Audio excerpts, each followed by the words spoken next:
en la plataforma. Ah, muchachos. Sí, doctor. Sí, doctor. Si tuvieron oportunidad, ok, eso está bien. Okay. Entonces vamos a comenzar PowerPoint. Dense cuenta que aquí vamos a hablar de anatomía biomecánica de núcleo y dorso, ¿no?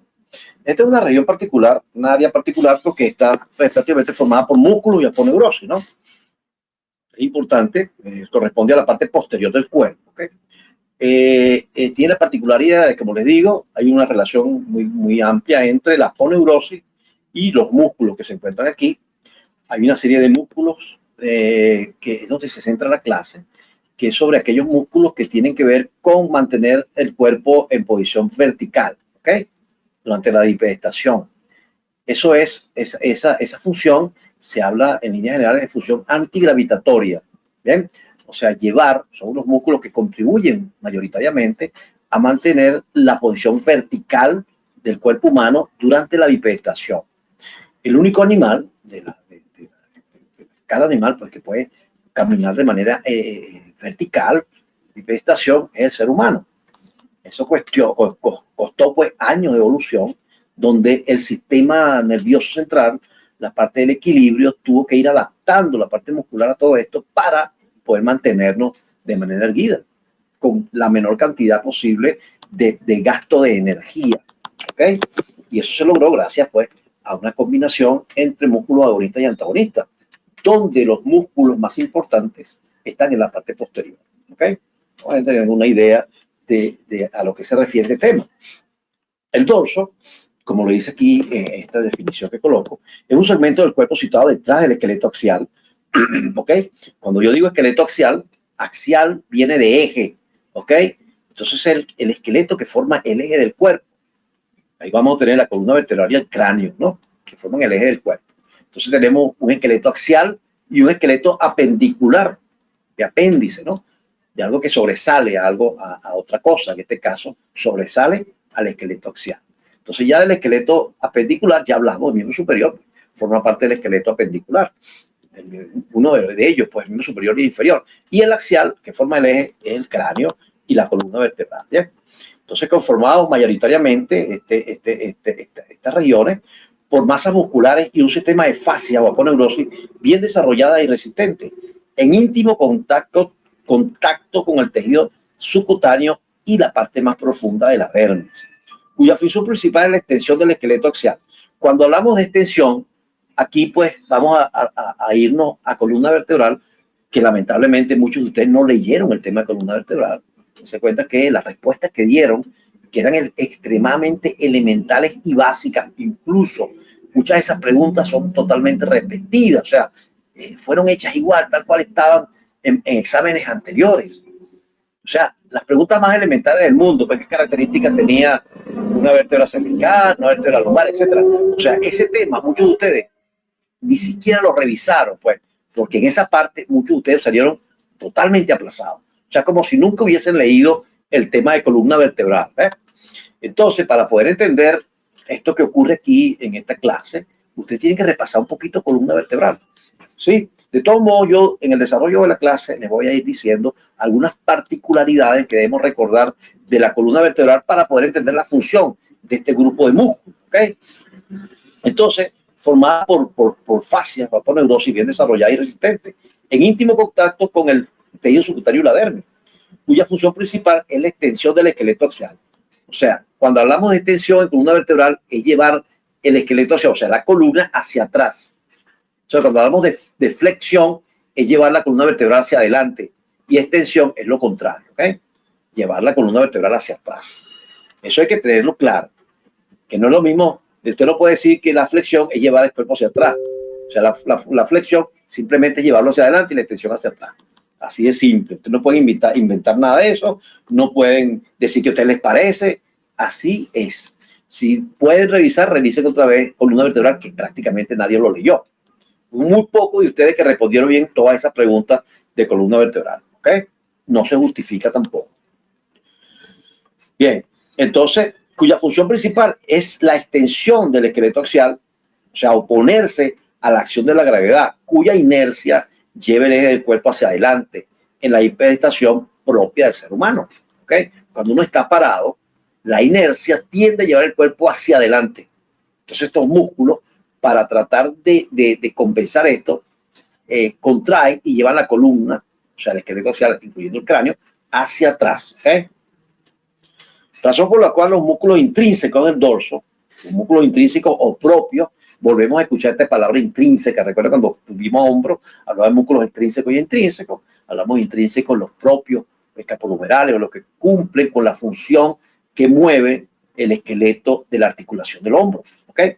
Aquí, intrínsecos del dorso significa que son músculos que actúan directamente sobre el esqueleto axial. Entonces son denominados músculos antigravitatorios por esta razón, porque se oponen al efecto de la gravedad, ¿okay? De llevar el cuerpo hacia adelante.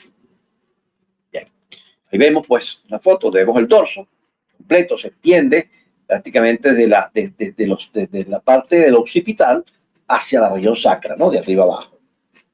Sí. Bien, vamos a ver el esquema de vectores de fuerza representado por el sentido de la flecha que intervienen en mantener el eje del cuerpo en la posición vertical propia del ser humano, lo cual ha sido el producto de la evolución y que ha hecho posible las respectivas modificaciones neuromusculares, sistema vestibular y control motor, que han permitido esta propiedad adaptativa de nuestra especie Homo sapiens en la filogenia de los cordados, ¿okay? Como es el caminar erguidos en bipedestación. ¿Okay? Dense cuenta que yo coloco en la filogenia, ¿no? La filogenia de los cordados. Entonces estas cosas ya ustedes deberían saberlas. Deberían haberle dado esto en bachillerato en algún momento. Que el ser humano, al igual que los mamíferos, pertenecemos a un solo filo, que es el filo cordado, chordata. ¿Okay? Son especies, son seres que tienen un elemento común, que es la notocorda, que es una estructura embrionaria que en el ser humano, pues en los mamíferos, desaparece después que aparece la columna vertebral, porque sirve para inducir la formación de la columna vertebral. ¿Okay? ¿Okay? Entonces, el subfilo vertebrata, cordados, esos son términos que ustedes pueden buscar en el diccionario. Cordado, ¿qué significa cordado? ¿Qué es esto? ¿Okay? Eso deberíamos saberlo en bachillerato. En algún momento de su vida debieron haber visto eso del filum cordado. ¿Okay? A ese filum pertenecemos, o sea, prácticamente todas las especies de animales superiores. Ahí tenemos, por ejemplo, todos los que tengan columna vertebral, están metidos ahí. Entonces, filum cordado, todos tienen en común que tienen una notocorda en algún momento de su vida. Bien, en el momento, pues, nosotros... Son las células derivadas del mesodermo. ¿Cómo? Son las células derivadas del mesodermo. Bueno, el mesodermo, pues, no exactamente. Esa es una estructura que viene ¿cómo se llama? Uy, se va, me fue. La notocorda es una estructura mesodérmica, por supuesto, que va a inducir la formación de la columna vertebral, por supuesto, los somites, entonces por cosas van a aparecer en función de esto. Después que aparece la columna vertebral, que se forma todo, pues la estructura que van a formar parte del embrión y después se van a desarrollar formando la piel, formando los músculos y el tejido conectivo, ¿okay? Después eso desaparece completamente. Aquí lo que necesito que capten es que la notocorda es el que le da nombre al filo al que pertenecemos los humanos, que somos mamíferos. Entonces son 4 clases: la clase ave, la clase pez, la clase anfibia y la clase mamífera. Nosotros pues pertenecemos a la clase mamífera. Por eso todos prácticamente nos parecemos, ¿no? En la filogenia. Todos los mamíferos pues prácticamente tenemos muchas cosas en común. Bien. Entonces eso para que pueden revisarlo también. Eso pueden ampliar un poquito eso ahí como para, primero, pues, para tener una idea de qué estamos hablando, y segundo, como cultura general, porque esto es muy importante, ¿ves? ¿Ok? Entonces, simplemente esto es como un preámbulo a las cosas que vienen. Bien, entonces, como les digo, eso. De todos modos, ustedes en histología van a ver, esto lo van a ver después, cuando vean micro, ustedes van a ver al final de anatomía microscópica, van a ver embriología, estas cosas pues las van a recordar otra vez. Bien, por el momento lo que me interesa que copien es esto, que pertenece al filón cordado, que dentro de la filogenia, pues los únicos que caminamos de manera erguida somos los humanos, y que eso ha requerido pues, una adaptación neuromuscular, sistema de equilibrio, sistema muscular que se ha adaptado a esto, para que podamos hacer tener esa actitud y gastar la menor cantidad posible de energía. Y que gracias a que existen estos músculos que se han adaptado a mantener la columna vertebral y el cráneo hacia atrás, ¿no? Yéndose en contra de la gravedad. ¿Okay? Entonces, esos vectores de fuerza los voy a representar aquí. Se cuenta como estas flechitas. Simplemente, si ven, el señalador. Ah, Sí, muchachos, ¿no doctor. ven el señalador? ¿Sí ven la flechita, la que estoy mostrándole? Sí, perfecto. ¿O le coloco láser? ¿Sí se ve? Mejor con láser, doctor. Ok, déjame buscar aquí el láser entonces. Creo que es aquí. No, así que está. Puntero láser. Ok, bien.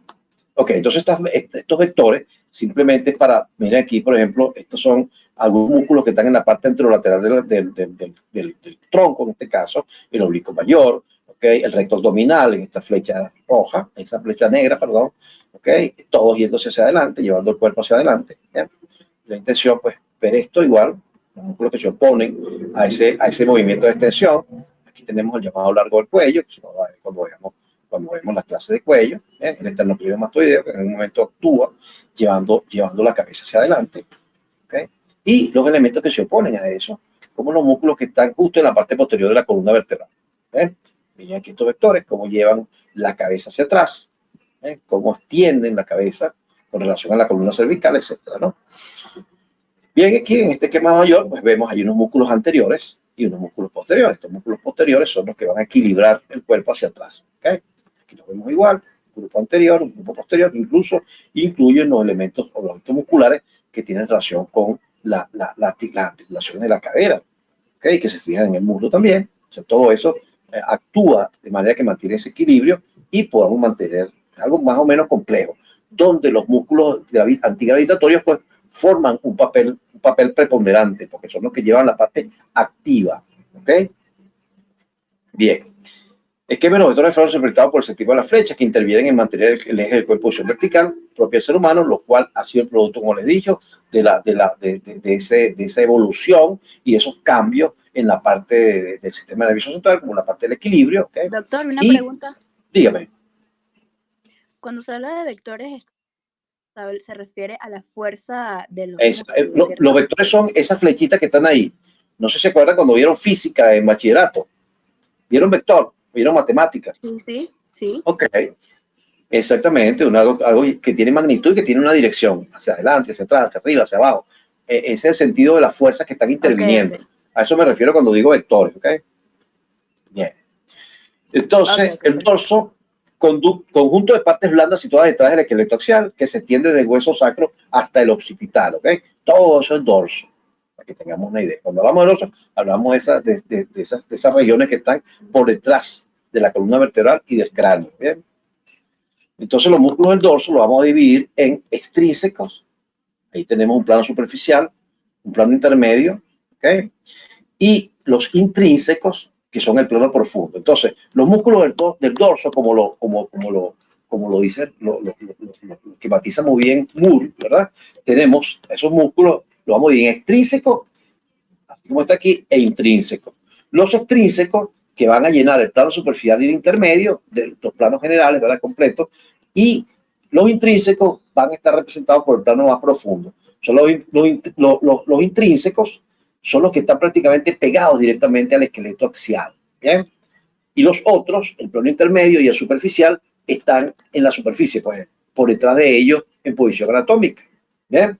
Entonces, vamos a recordar esto, y eso quiero que lo tengan claro. Aquí es importante tener claro la ubicación por plano de estas estructuras musculares, ¿ok? Entonces, músculos del dorso, en líneas generales, hay 3 planos generales en la parte del dorso, ¿bien?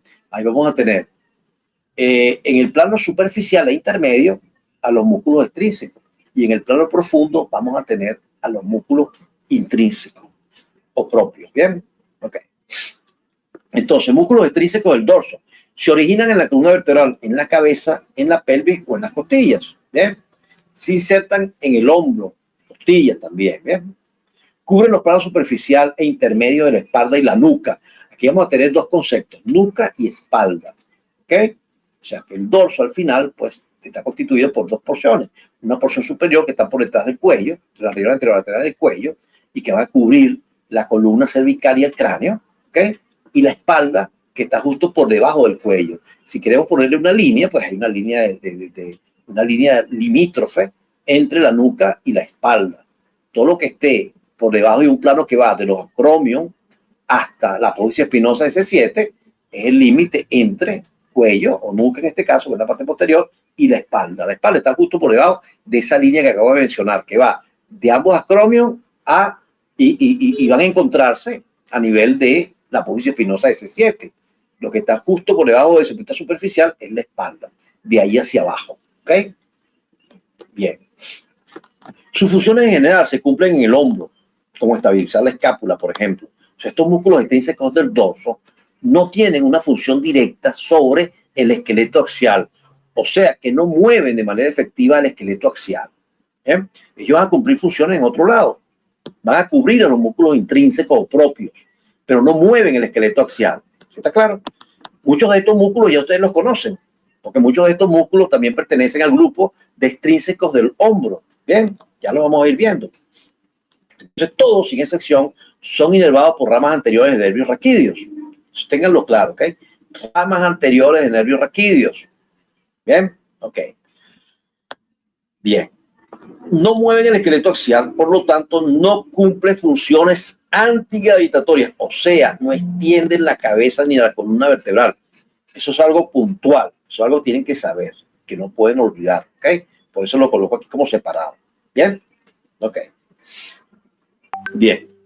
Su función, los músculos intrínsecos del dorso, ya habiendo hablado en líneas generales de los extrínsecos, vamos a hablar de los intrínsecos propios del dorso. Su función principal en conjunto es ser antigravitatorio, ya entendimos eso, ¿verdad? Su función, su contracción lleva el esqueleto axial hacia atrás, se oponen a la gravedad. ¿Bien? Ok.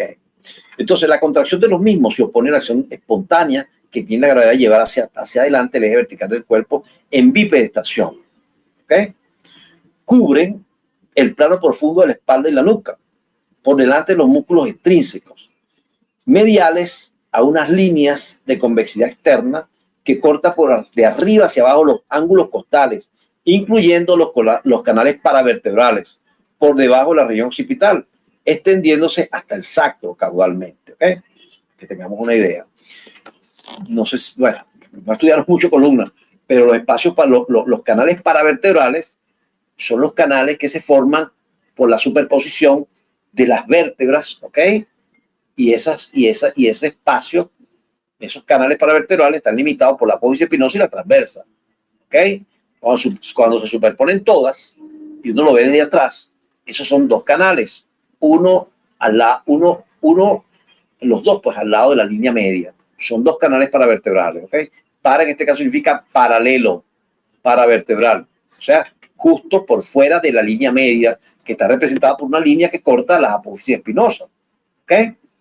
Y va hacia su límite lateral, está dado por la apófisis transversa. Por eso es importante que leyeran columna vertebral, para que nos entendamos. Bien. Yo de todos modos, cada vez que hable de alguna cosa que tenga que ver con la columna, pues se lo voy a recalcar para que lo repasen, para que lo revisen, para que no se quede ahí. ¿Ok? Entonces, ellos cubren el plano profundo de la espalda y la nuca, por delante de los músculos extrínsecos. Se cuenta, como digo, por delante, y usted tiene que imaginarse en posición anatómica. Bien, por delante. O sea, que en la espalda, lo más cercano a la piel, como ya le hemos dicho en diferentes clases, es lo superficial. Y lo que más se acerca al esqueleto va a ser la parte profunda. ¿Ok? En este caso, en la espalda, pues lo más profundo es anterior. Bien. Y lo más superficial es posterior o dorsal. Eso también es conceptos fundamentales. Bien, todos sin excepción son inervados de manera segmentaria por ramas dorsales del nervio raquídeo. Eso quiero que lo entiendan. Se cuenta. ¿Quién inervaba a los extrínsecos? A todos los extrínsecos sin excepción. ¿Quién lo responde? La rama dorsal, la rama anterior de los nervios raquídeos. Exactamente, la rama anterior del nervio raquídeo. Bien. ¿Por qué esos nervios se llaman raquídeos? ¿Quién me responde esa pregunta? Porque provienen de la médula espinal. De la médula espinal. ¿Quién responde la verdad? ¿Quién responde la respuesta que es? ¿Por qué se llaman nervios raquídeos? Es una pregunta de la columna vertebral. Exactamente. ¿Y por qué? ¿De dónde viene la palabra raquídeo? De columna. Del raquis. Exacto. ¿Y raquis es qué es raquis? ¿Qué es el raquis? El raquis. ¿El raquis qué es? ¿Qué es el raquis? Jóvenes, se lo dije, en alguna clase se lo dije. La columna vertebral. Exactamente, el raquis es la columna vertebral. Es más, ese que hay una pregunta de selección que yo colocaba ahí. Ajá, los nervios raquídeos se llaman así porque tenían que ver con el líquido cefalorraquídeo. Y casi todos respondieron que esa era la respuesta, por Dios. ¿Ah? No puede ser. O sea, si yo les dije en la clase, raquis. Raquis significa columna vertebral. ¿Ok? Atraviesan agujeros del raquis. Los agujeros de conjunción, de conjugación o intervertebrales. ¿Ok? Raquis, columna vertebral. ¿Está claro? Entonces, los extrínsecos, todos sin excepción, están inervados por ramas ventrales del nervio raquídeo. Y los intrínsecos propios están inervados de manera segmentaria por ramas dorsales del nervio raquídeo. ¿Qué significa eso de que están inervados de manera segmentaria? ¿Quién me lo responde? Que cada uno de los segmentos van a tener una inervación. Cada uno de los segmentos. ¿Cuál segmento? ¿Qué segmento? ¿Qué significa eso? Cuando yo digo están inervados de manera segmentaria por ramos dorsales del nervio raquídeo. Corresponde a su localización. A medida que el músculo va pasando por un segmento medular, está inervado por el nervio que va pasando por ahí, ¿verdad? El nervio dorsal. Exactamente. O sea que esas inervaciones son múltiples. Bien. A diferencia de los otros, de los músculos extrínsecos, que generalmente tienen un solo nervio que los inerva, porque generalmente están inervados por el plexo braquial o por los nervios intercostales. Bien. Ya eso lo vamos a ir viendo. En cambio, estos no. Estos tienen, por ejemplo, el complexo mayor. A medida que va pasando de la parte alta del tórax, o sea, de la espalda, hacia el cráneo, cada segmento, o sea, en cada espacio intervertebral, el nervio raquídeo le va dando una inervación motora. O sea, que va recibiendo múltiple inervación directa de esas ramas dorsales. En cambio, por ejemplo, un músculo como el dorsal ancho, que ya lo conocimos como extrínseco del hombro, que también es un extrínseco del dorso, se inerva por un solo nervio. Su inervación no depende de las ramas dorsales que atraviesan el músculo, porque esas ramas son perforantes que van a la piel, sino que su inervación está por allá, cerquita de su tendón, por el tóraco dorsal. ¿Recuerdan? Que está en la axila. Entonces, esa es una de las diferencias entre esos músculos extrínsecos y los músculos intrínsecos. Bien. Bien. Entonces, vamos a definir aquí miotomo, que son dos cosas que yo los menciono, pero que de repente ustedes no saben porque no han visto embriología. Entonces, el miotomo, en la etapa del desarrollo embrionaria, cada uno de los segmentos derivados de la somita que da origen a los músculos. ¿Ok? Entonces, el mesodermo, que es la capa media de embrionaria, entonces se va a segmentar y va formando, como les digo, unos segmentos que van a derivar en músculos y zonas que se van a relacionar con la piel, al igual que el nervio que se forma en esa zona. Si un miotomo recibe un nervio o un segmento medular específico. Entonces se llaman somitas. Cada miotomo se divide en una parte epaxil, oso medial, Doctor, y otra. entonces Dígame. las somitas son los engrosamientos del mesodermo. Exactamente, el mesodermo paraxil en este caso. Entonces, cada uno de ellos va a dar origen a una parte muscular, y otras zonas que tienen que ver con cartílago, etcétera, con la columna vertebral, etcétera. ¿Okay? Hay una parte que se llama esclerotomo y otra parte ahí que va a dar origen al músculo, a la parte ¿cómo se llama? Bueno, se me fue, muchacho. Oye, mira, no puede ser. La parte del músculo y también la otra parte que es el cartílago, por ejemplo, se deriva también de esa misma parte, ese mismo mesodermo. Bien. Entonces aquí lo que interesa es que vean las porciones. Cada miotomo se divide en una parte epaxil, que es dorso medial, y una parte hipoaxil, que es ventrolateral, en relación al eje del embrión. Aquí es para que me entiendan, de dónde viene la inervación de estos músculos. ¿Bien? Cada miotomo tiene de su origen su respectiva raíz nerviosa que asegura su función motora. De modo que al final del desarrollo embrionario los músculos intrínsecos del dorso conservarán su inervación dada por las ramas dorsales del nervio raquídeo. ¿Ok? Mire, cuando se forman estos miotomos, ¿okay? en la primera fase del embrión, hay un grupo que es anterior y un grupo que es posterior. El grupo de músculos anteriores, ¿okay? pueden irse hacia la parte anterior del embrión, en este caso, ¿okay? llevándose su inervación primitiva. O sea, los que se derivaron en la parte anterior van a ser inervados por ramas ventrales del nervio raquídeo. Los que están en la parte posterior obligatoriamente van a ser inervados por las ramas posteriores o dorsales del nervio raquídeo. Lo que ocurre es que a medida que va progresando el embrión, algunos de estos grupos, de estas capas de músculos derivadas de la parte anterior, van a migrar hacia el dorso, ¿ok? Van a abrir hacia atrás, de adelante hacia atrás, pero a medida que van migrando se van llevando su nervio primitivo, que era de rama ventral. Y entonces en este caso van a cubrir a los músculos que primitivamente estaban en la parte posterior. O sea, los músculos que siempre fueron dorsales, que estaban inervados primitivamente por ramas dorsales del nervio raquídeo. Estos van a ser los músculos intrínsecos. De modo que aquellos que derivaron de los miotomos anteriores, la parte anterior del embrión, van a rotar hacia atrás, cubriendo a los músculos intrínsecos. Bien, ellos migran, pero migran llevándose su nervio primitivo, que es una rama anterior del nervio raquídeo. En cambio, los dorsales o intrínsecos nunca migraron, ellos estaban ahí siempre. Por lo tanto, van a ser cubiertos por los extrínsecos que se llevan su inervación primitiva. Esa es la razón por la cual los extrínsecos van a tener una inervación de ramas ventrales del nervio raquídeo. Y los extrínsecos me refiero. Y los intrínsecos propios, que nunca migraron porque siempre se quedaron ahí, van a tener una inervación dada por ramas dorsales del nervio raquídeo. ¿Sí entendimos esto? Vamos a ponerle un esquema ahorita para que lo vean mejor. De la parte dorsal de los miotomas se deriva la musculatura intrínseca del dorso, como les he dicho, del tronco. De la parte ventral de dichos miotomas se deriva la musculatura anterior y lateral del tronco y de los miembros. ¿Bien? Miren aquí. Miren aquí las somitas. Aquí está el mesodermo. Formando estos segmentos son los somitas. ¿eh? Somitas occipitales, somitas cervicales, y así van bajando. ¿ok? Ellos van a dar origen a ese grupo de músculos. Ahora, hay un grupo que se ubica en la parte anterior. Dense cuenta como aquí en el esquema donde está formando la columna vertebral y vemos el nervio. No sé si ven esto aquí, si se ve bien. El nervio primitivo da una rama anterior para el músculo que se ubica en la parte anterior y en la parte posterior. ¿Ok? Se cuenta cómo. Aquí los tenemos.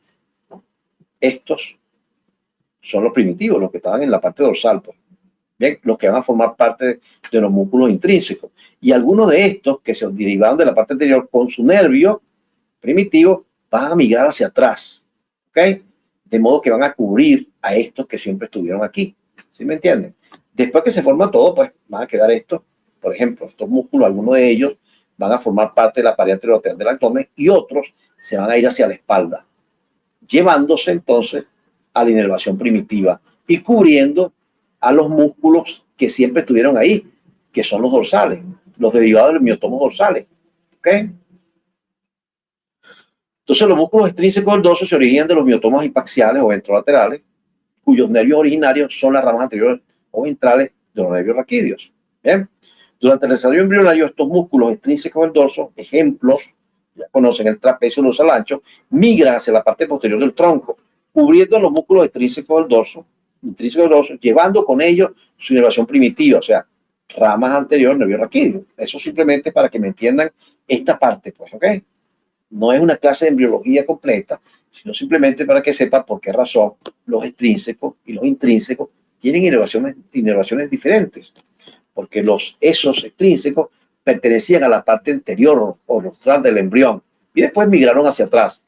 Pero al migrar se llevaron su nervio primitivo, que eran ramas ventrales del nervio raquídeo. ¿Ok? Bien. Ahora sí, vamos a hablar del esquema de los músculos. Músculos extrínsecos del dorso.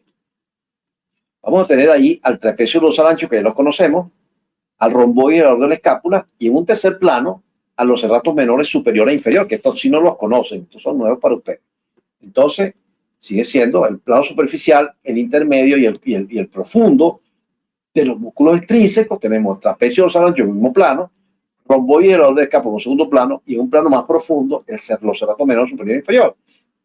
Este grupo de músculos, el número 3, serrato menor, superior e inferior, forman el límite o la frontera entre los extrínsecos y los intrínsecos.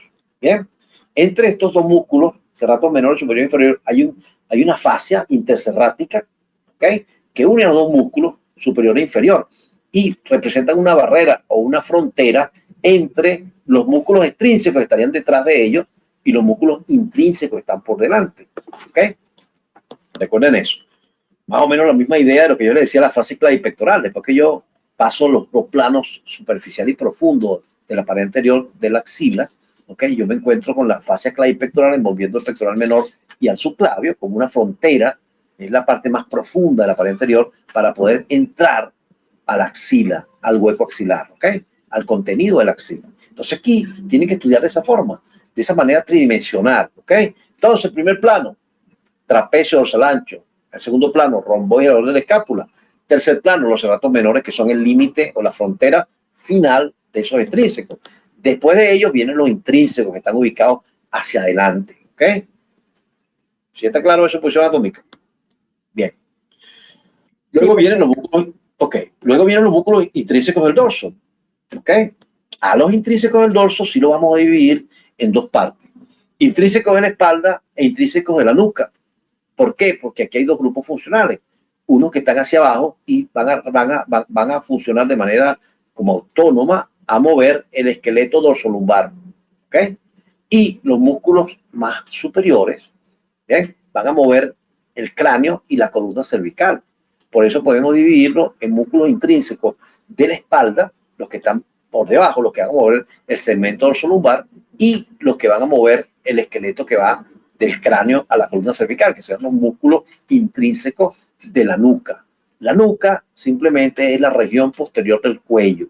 Bien, el cuello se divide en regiones anterolaterales y la posterior, que se llama nuca. Bien, pero eso pertenece al cuello igual. La región posterior del cuello es la nuca, y para distinguirlo, las regiones anterolaterales, que es lo que vamos a estudiar en cuello superficial y profundo. Ok, entonces tenemos a los músculos intrínsecos, vamos a dividirlos en la espalda. Ahí tenemos el lector de la espina dorsal. Bien, y ahora viene en ese grupo, vamos a tener unos músculos que están en el mismo plano. Ahí tenemos de medial a lateral al epiespinoso o espinoso, el dorsal largo, o longuísimo, y al iliocostal o sacrolumbar. ¿Ok? Y en un segundo plano, el plano más profundo, o sea, por delante de este grupo de del músculo lector de la espina, constituido por el epiespinoso, el dorsal largo y el iliocostal, de medial a lateral, y así tenemos que aprender las cosas, de medial a lateral, ¿ok? Una vez que pasamos este plano, que es un solo plano, vamos a tener al transverso espinoso, que es el más profundo de los músculos intrínsecos. Son los que están prácticamente pegados a los canales paravertebrales. Esos canales que le dije que estaban limitados por la apófisis espinosa y la transversa, o la superposición de las vértebras, pues, de los arcos, del arco de la vértebra entre la espinosa y la transversa, incluyendo, por supuesto, como piso, las láminas de dichas vértebras, ¿ok? Transverso espinoso. Bien, entonces los músculos intrínsecos del dorso, vamos a tener Doctor, ahí... disculpe, tengo una pregunta. Dígame. Con respecto a los músculos de la nuca. Una de Dígame. las preguntas que usted había mandado en el cuestionario era decir los músculos de superficial a profundo de la nuca. Ok. Tendríamos que mencionar como uno de los músculos superficiales el trapecio. Miren, si uno le dice, por ejemplo, que nombre los músculos de la nuca, en líneas generales, por supuesto, el primer músculo que va a conseguir después que usted quita la piel y el subcutáneo y la poneurosis es el trapecio, lógico. Pero si yo les digo, los planos de los músculos intrínsecos son a referir solamente a los músculos intrínsecos. Pues, bien, en este caso comenzaríamos hablando del plano del esplenio, bien. Después viene el plano de los complexos y después viene el plano de los suboccipitales. ¿Okay? Pero si yo les digo de la nuca y no les menciono si son intrínsecos y extrínsecos de superficie a profundidad, usted tiene que estar claro que el primer músculo que se ubica en la región de la nuca, ¿okay?, de superficie a profundidad, va a ser el trapecio. Generalmente uno pues no detalla siempre intrínseco. ¿Bien? Ya usted sabe que no tiene por qué meter el trapecio porque el trapecio pues es un músculo extrínseco. ¿Sí está claro eso? Pero si yo le digo, por ejemplo, qué músculo está primero de superficie a profundidad, Perfecto, muchas gracias. tienen que saber que el trapecio es el más superficial, por supuesto, ¿no? Ok, eso es bueno que lo pregunto, para evitar confusiones ahí, ¿ok? Entonces, músculos intrínsecos del dorso. Vamos a tener, recuerden que los intrínsecos no se dividen en nuca, en espalda y nuca, ¿no? Los intrínsecos son extrínsecos. ubicados en sus tres planos que les mencioné, ¿verdad? En superficial, medio, intermedio, medio y profundo, ¿ok? Y los intrínsecos son los que vamos a dividir en de la nuca y de la espalda, porque van a mover los de la espalda, el segmento dorsolumbar, y los de la nuca, que son como independientes, que mover la cabeza y el cuello, ¿bien? Entonces, de la nuca, vamos a tener ahí el primer plano, el plano del esplenio, se llama así, ¿no? Que es el esplenio de la cabeza y el esplenio del cuello, o esplenio capitis y esplenio coli, como lo mencionan algunos libros clásicos, ¿no? Su nombre es en latín. El segundo plano es el plano del complexo, así se llama. Primer plano, plano del esplenio. Segundo plano de los complexos. Entonces ahí tenemos siempre de medial a lateral el complexo mayor, lateralmente viene el complexo menor y un pelín más lateral viene el cervical transverso. El complexo mayor también se llama semiespinoso de la cabeza. Bien, vamos a emplear los diferentes nombres, los diferentes sinónimos, no importa. Complexo mayor o semiespinoso de la cabeza. Doctor, una pregunta. Dígame. Diga. ¿El complejo mayor sería plano medio? ¿Plano qué? El plano del complejo. Plano medio. Claro, lógico. De superficie pronuncia en el plano medio. Pues vamos a tener tres planos, que no lo he mencionado todavía, ¿no? Voy por el número 2. Entonces, primer plano, plano del esplenio, que es el plano donde está el esplenio de la cabeza y el esplenio del cuello, es un solo plano, ¿verdad? Luego, si yo quito el esplenio, vamos a encontrar el plano del complexo, que de medial a lateral tendríamos el complexo mayor o semiespinoso de la cabeza, el complexo menor o lonjísimo de la cabeza y el cervical transverso o lonjísimo de la nuca. Entonces ya vamos a ir comprendiendo por qué el complexo mayor se llama semiespinoso también, porque el complejo menor y cervical transverso son unos longísimos. Ya eso lo vamos a saber a medida que vamos escribiendo el tema. Ahora viene el tercer plano, que es más profundo, ¿verdad? Que es el plano de los músculos suboccipitales. Y se llaman así porque están en relación con la parte más baja del hueso occipital. O sea, el plano más profundo, pues, prácticamente pegado ahí a la parte alta de la columna cervical y a la base del cráneo ahí, en relación con el occipital, ¿ok? Entonces, esto va a estar constituido, son músculos suboccipitales en 4 pequeños músculos de forma triangular. Son el recto posterior mayor de la cabeza, y eso tiene que dar el nombre completo. Recto posterior mayor de la cabeza, ¿ok? Porque hay un recto anterior. Entonces, recto posterior mayor de la cabeza, recto posterior menor de la cabeza, ¿ok? Oblicuo superior o menor de la cabeza, ¿ok? No es que oblicuo superior menor de la cabeza, es oblicuo superior, o es lo mismo decir oblicuo menor de la cabeza, ¿ok? Y oblicuo inferior o mayor de la cabeza. Te pueden decir oblicuo inferior o pueden decir oblicuo mayor de la cabeza, ¿ok? Ok, entonces Okay, los tres planos. ¿Y el músculo semiespinoso del cuello no entra en el plano profundo? Semiespinoso del cuello. No, pero eso cuando hablemos ya de los otros músculos, del ¿cómo se llama? El transverso espinoso. Todavía no vamos a hablar de eso, porque ese es un componente del transverso espinoso, ¿ok? Que cuando se habla del esquema general, así como usted me preguntó el trapecio, igual pues se encuentra en el plano, en tal plano. ¿Sí? Más o menos está claro con eso. Bien, de todos modos aquí, para hacerlo menos complicado, vamos a tratar de hacerlo así. En el músculo intrínseco lo vamos a escribir de esta forma. Bien, ¿está claro eso? Eso es bueno para cuando tengan que hablar Sí, cuando tengan que leer en relación al examen práctico, ¿no? Bien. Ok, entonces vamos bien. Recto posterior de la cabeza, estos son los 4 músculos triangulares que forman estos planos, ¿eh? Bien, vamos a hablar ahora, a describir los diferentes músculos extrínsecos del dorso. Ahí tenemos el trapecio dorsal ancho, que ustedes lo conocen ya, ¿verdad? Tenemos el romboide y el borde de la escápula. Esos números pues son los planos, ¿ok? De superficie de profundidad. El romboide y el borde de la escápula. ¿Se escucha eco ahí? ¿Qué será? Sí, se escucha eco. Traten de cerrar ¿cómo se llama? El micrófono, para que no se escuche el eco ahí. Ok, entonces rato menor, superior e inferior. Bien, vamos a hablar de ellos. Eso ya los conocemos, ¿verdad? Aquí está el plano superficial. Se cuenta que del lado izquierdo de la pantalla tenemos a los músculos, al plano superficial, al trapecio y el dorsal ancho, que lo conocemos bastante. Y ese plano intermedio, después que yo quito el trapecio y el dorsal ancho, sobre todo el trapecio en la parte alta, vemos claramente ahí el plano intermedio, dado por esos dos músculos, que son el elevador de la escápula y el romboide, ¿bien? Y el plano profundo dado por los serratos. En este caso, ahí estamos mostrando bien el serrato menor inferior, ¿bien? El superior no se ve porque está cubierto por el romboides, ¿ok? Entonces el trapecio es un músculo que ya conocimos, ¿verdad? Que ya lo vimos, que es su origen, una larga línea de origen que comienza en el toro occipital externo, el lineamiento nuclear cervical posterior, la apófisis espinosa S7, la apófisis espinosa de todas las vértebras torácicas. ¿Se cuenta? Toda esa línea de origen. Y arriba, por supuesto, el tercio medial de la línea curva occipital superior de ambos lados. Así como se ve ahí. Bien. Así es como se ve, cómo llega entonces unas fibras superiores que van a llegar al labio superior del borde posterior de la espina del omóplato, las transversas van a llegar a la base de la espina, ¿ok? Y las inferiores que también se fijan en esa zona de la base de la espina, ¿ok? Bien, ahí tenemos el esquema de origen e inserción, que eso lo conocen ya de cuando vimos nuca, perdón, cuando vimos hombro, ¿ok? Ahí está, tercio medial del culo occipital superior, toro occipital externo, ligamento nuclear cervical posterior, apófisis espinosa S7 y de todas las vértebras torácicas, ¿ok? Ya se lo conocemos. Su inserción, labio superior del borde posterior de la espina del omóplato diacromio y el tercio lateral superior de la clavícula, eso también lo conocimos.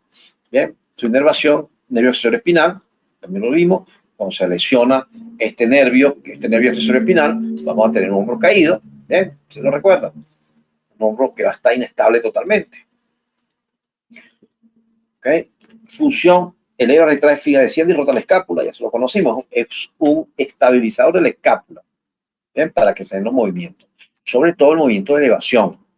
Paciente que se lesiona este nervio que va al trapecio, pues, difícilmente va a producir la elevación. Recuerde que el movimiento de elevación que va después de la abducción, la parte más alta de la abducción, la da la escápula, la rotación de la escápula en un plano frontal, hacia afuera. Bien, ¿por qué? Se cuenta cómo el húmero va a llevar a 90 grados, el deltoides lleva a 90 grados el brazo en abducción, en separación, ¿bien?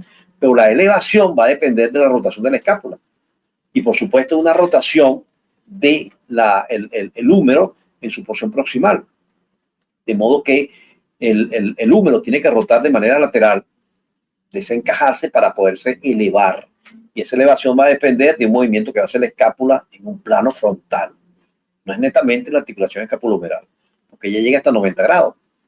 De 90 grados, 170 grados, ese desplazamiento lo va a dar es la escápula, pero una escápula que esté totalmente fija, una escápula que esté completamente en equilibrio con respecto a los vectores de fuerza de los diferentes elementos que se fijan en ella. ¿Okay? Entonces, por eso es tan importante la estabilidad de este músculo aquí. Bien, el dorsal ancho igual ya lo conocimos, ¿verdad? Su origen, apófisis espinosa de las 6 últimas vértebras torácicas, se cuenta que él cubre, el trapecio cubre parcialmente al dorsal ancho, ¿okay? Apófisis espinosa de las 5 vértebras lumbares, cresta sacra media, que no es más que la fusión de la línea media de las apófisis espinosas de la vértebra del sacro, ¿ok? Tercio posterior de la cresta ilíaca, así como está en el número 4, ¿bien? Cara externa de las 4 últimas costillas, y su inserción, piso y labio externo de la correa bicipital, como eso lo vimos ya en hombro, ¿bien? Ahí lo tenemos el esquema de fijación. Bien. El nervio que lo inerva, pues, es el nervio toracodorsal, nervio del músculo dorsal ancho. Eso lo conocimos ya, rama del tronco secundario posterior del plexo braquial. Bien. Se cuenta como este extrínseco está inervado por una rama ventral del nervio raquídeo. Acción: potente aductor y extensor del brazo, rotador medial del hombro, activo durante el acto de trepar, remar, nadar, martillar, sostener el peso del cuerpo sobre las manos. Todas esas funciones cumple este músculo. ¿Ok? El angular del omóplato, ahí lo tenemos, el elevador de la escápula, el romboide, que es el otro plano. ¿Bien? Dense cuenta que he tenido que quitar esos dos músculos para poder ver este plano, ¿no? Eso es lo que quiero que capten ahí. Ahí está un esquema hacia la parte izquierda, donde tenemos al elevador de la escápula, o angular del omóplato, también como se llama. ¿Bien? Aquí está el esquema de fijación, origen e inserción del romboide. Se cuenta una línea hacia la línea media y la parte que se fija en la escápula.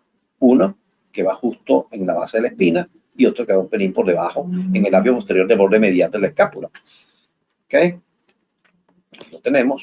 Bien.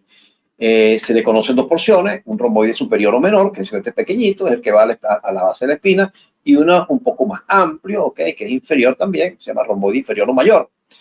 En el examen, en el práctico, pues pueden distinguir los dos. Otros libros simplemente no hacen distinción entre las dos porciones, porque consideran que es un solo músculo.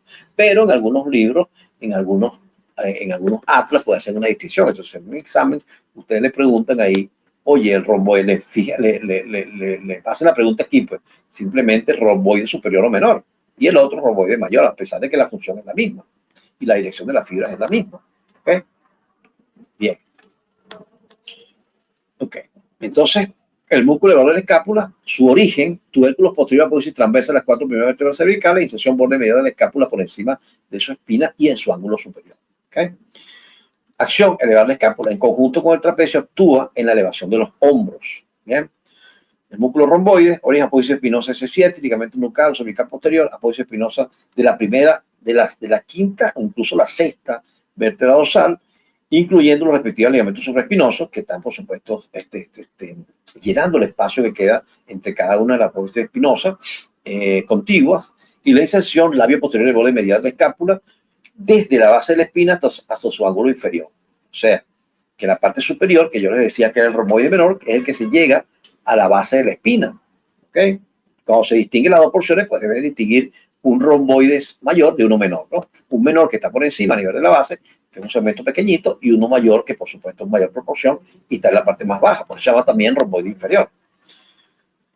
Como le digo aquí, el músculo romboide se suele dividir en dos porciones, romboide superior o menor, que sería un pequeño haz muscular que se extiende desde la apófisis espinosa S7, ligamento nucal cervical posterior, hasta la base de la espina del omóplato, y el romboide inferior mayor, la porción del músculo situada por debajo del precedente. O sea, eso para que lo tengan claro a la hora de un examen, pues.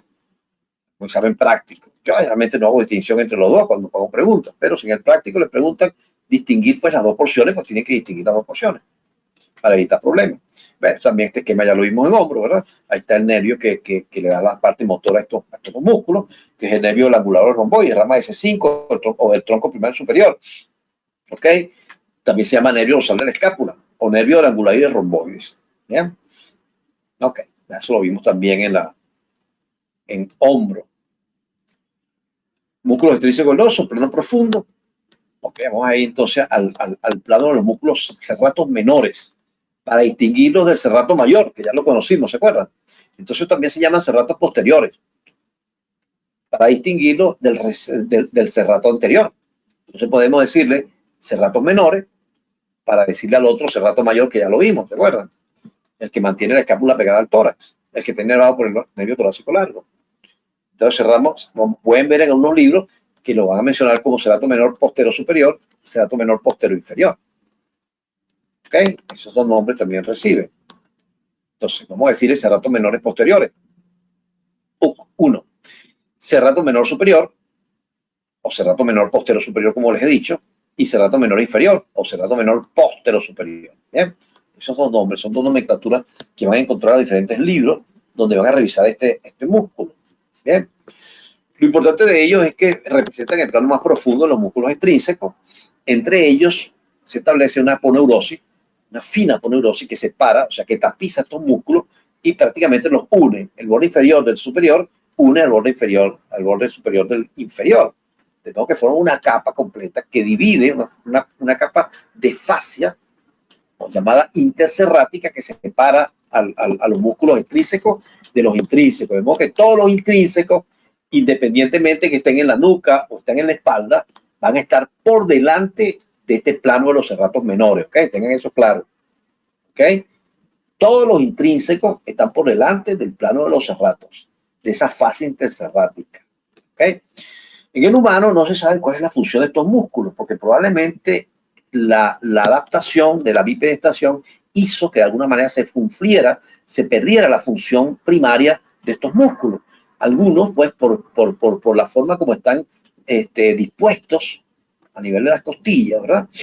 Algunos han sugerido, sobre todo autores clásicos, de hace muchos años, por supuesto, sugerían que por la forma como están dispuestos, son unos músculos inspiratorios.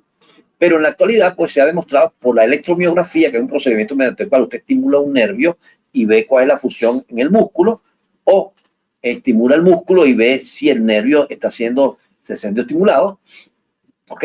No ha demostrado que ellos tengan una función específica. O sea, se ha descartado de alguna manera que la función de estos músculos sea respiratoria, ¿ok? Por lo tanto, pues pareciera un vestigio evolutivo de ese cambio que tuvo que hacer el ser humano para pasar de la posición cuadrúpeda a la posición de bipedestación, a la posición vertical, ¿ok? Eso parece que es la teoría que se cumple aquí. Bien, en los roedores es completamente diferente. En los roedores ustedes ven un solo músculo serrato posterior, ¿ok? Que es un músculo completo desde la parte alta hasta la parte baja. Recuerden que yo les decía que pertenecemos al mismo filo, ¿no? Entonces, por supuesto, hay algunas cuestiones que tienen que ver con la parte filogenética aquí. Entonces, en los roedores sí, existe un solo músculo serrato posterior, una sola capa de músculo serrato. Pues. Es como si la fase interserrática también tuviera músculo serrato posterior y cumple una función respiratoria, inspiratoria en este caso, en los roedores, pero en los humanos no. ¿Ok? Bien. Doctor, Entonces, yo tengo una duda con respecto a eso, porque en el MUR, en los cuadros que ellos ponen que las funciones de los serratos menores, su función es propioceptiva. Entonces, no sé si a la hora del estudio, de la descripción, ponemos que son músculos vestigiales. Igual, porque ¿qué significa que su función sea propioceptiva? ¿Qué leyó sobre eso? ¿Qué es la propiocepción? Que es como que nos indican que ahí está el músculo, es como dice la palabra, pues la sensación de que ahí está. No, realmente propiocepción significa, o sea, hay unos receptores que se ubican en las zonas tendinosas, en la parte final de los tendones, etcétera, ¿ok? Que ubican la posición en el espacio de las estructuras articulares. Eso se llama propiocepción. Y se ubican, esos sensores están en la parte terminal de los tendones, de los músculos, con la intención de llevar información al sistema nervioso central de posición, de ubicación espacial, pero no de que el músculo está ahí, sino de las articulaciones que tienen relación con ese tendón. ¿Me entiendes? O sea, igualito, pues cualquier músculo tiene, todos los músculos tienen una función propioceptiva, pues. Todo, porque tienen tendones. Entonces, la función prácticamente lo que está diciendo, porque no tiene una función, antes se pensaba que era inspiratoria, porque cuando se contraían, producían inspiración, o sea, que movían las costillas. Pero se ha demostrado con la electromiografía que no es así. Por supuesto, una función una función que se le pudiese atribuir es una función propioceptiva. O sea, que esas fibras de esos músculos tienen más receptores propioceptivos para determinar posición y movimiento de las estructuras articulares cercanas a estos músculos. ¿Sí me entienden? O sea, pero no hay una función muscular específica, pues, que yo le diga, mire, porque todos los músculos tienen esa función propioceptiva. Todo, pues. Claro, lo que pasa es que tiene solamente función propioceptiva, pero tiene una función específica. Es como si usted tuviese al músculo bíceps braquial, que yo le decía que cumplía una función de supinar y flexionar el codo, ¿okay? También tiene función propioceptiva, porque tiene tendones, ¿ok? Pero es como si yo le dijera que el bíceps braquial solamente tiene sensores de propiocepción, pero no es capaz de hacer la función que les acabo de decir, o sea, de supinar y flexionar, porque esa función sí la conocemos, totalmente establecida, usted lo puede corroborar, pues usted flexiona el codo, toca el bíceps braquial moviéndose ahí, cuando usted flexiona el codo, cuando supina, es totalmente activo. Pero lo que quiero decir es que el músculo serrato menor no se le ha demostrado una función específica. Los autores clásicos, por supuesto, de antes del siglo XIX, pues por la disposición del músculo, siempre pensaron que cuando se contraían elevaban las costillas, y eso tiene que ver con la función ventilatoria, o sea, con la inspiración. La inspiración se da por la elevación de las costillas. Entonces, la forma como están dispuestos estos músculos hace pensar, oye, sí, como están dispuestos así, cuando se contrae deben elevarse las costillas. Pero después la electromiografía demostró que no es así. Entonces, por supuesto, la función propioceptiva tiene todos los tendones, todos los músculos. ¿Bien? O sea, que no hay una función específica que atribuirle a estos músculos. Su función, pues, o son unos músculos simplemente vestigiales. Son producto de un cambio evolutivo. Entonces, cuando estaban en la otra posición, pues probablemente se cumplía esa función, pero ahorita no. O sea, así como estamos ya evolucionados, pues no. Sí, no sé si me entiendo lo que quiero decir. Sí, doctor, perfecto. Muchas gracias. Ok, bien. Ok, como digo yo por aquí. Ok. Bien, pues digo aquí. Ok. Bueno, no lo mismo que estoy diciendo aquí, ¿verdad? Aquí alguien se conectó.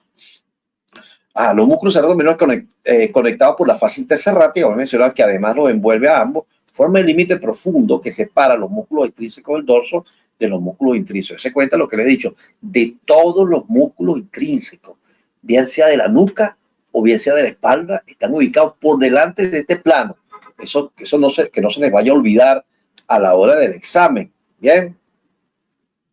Ok.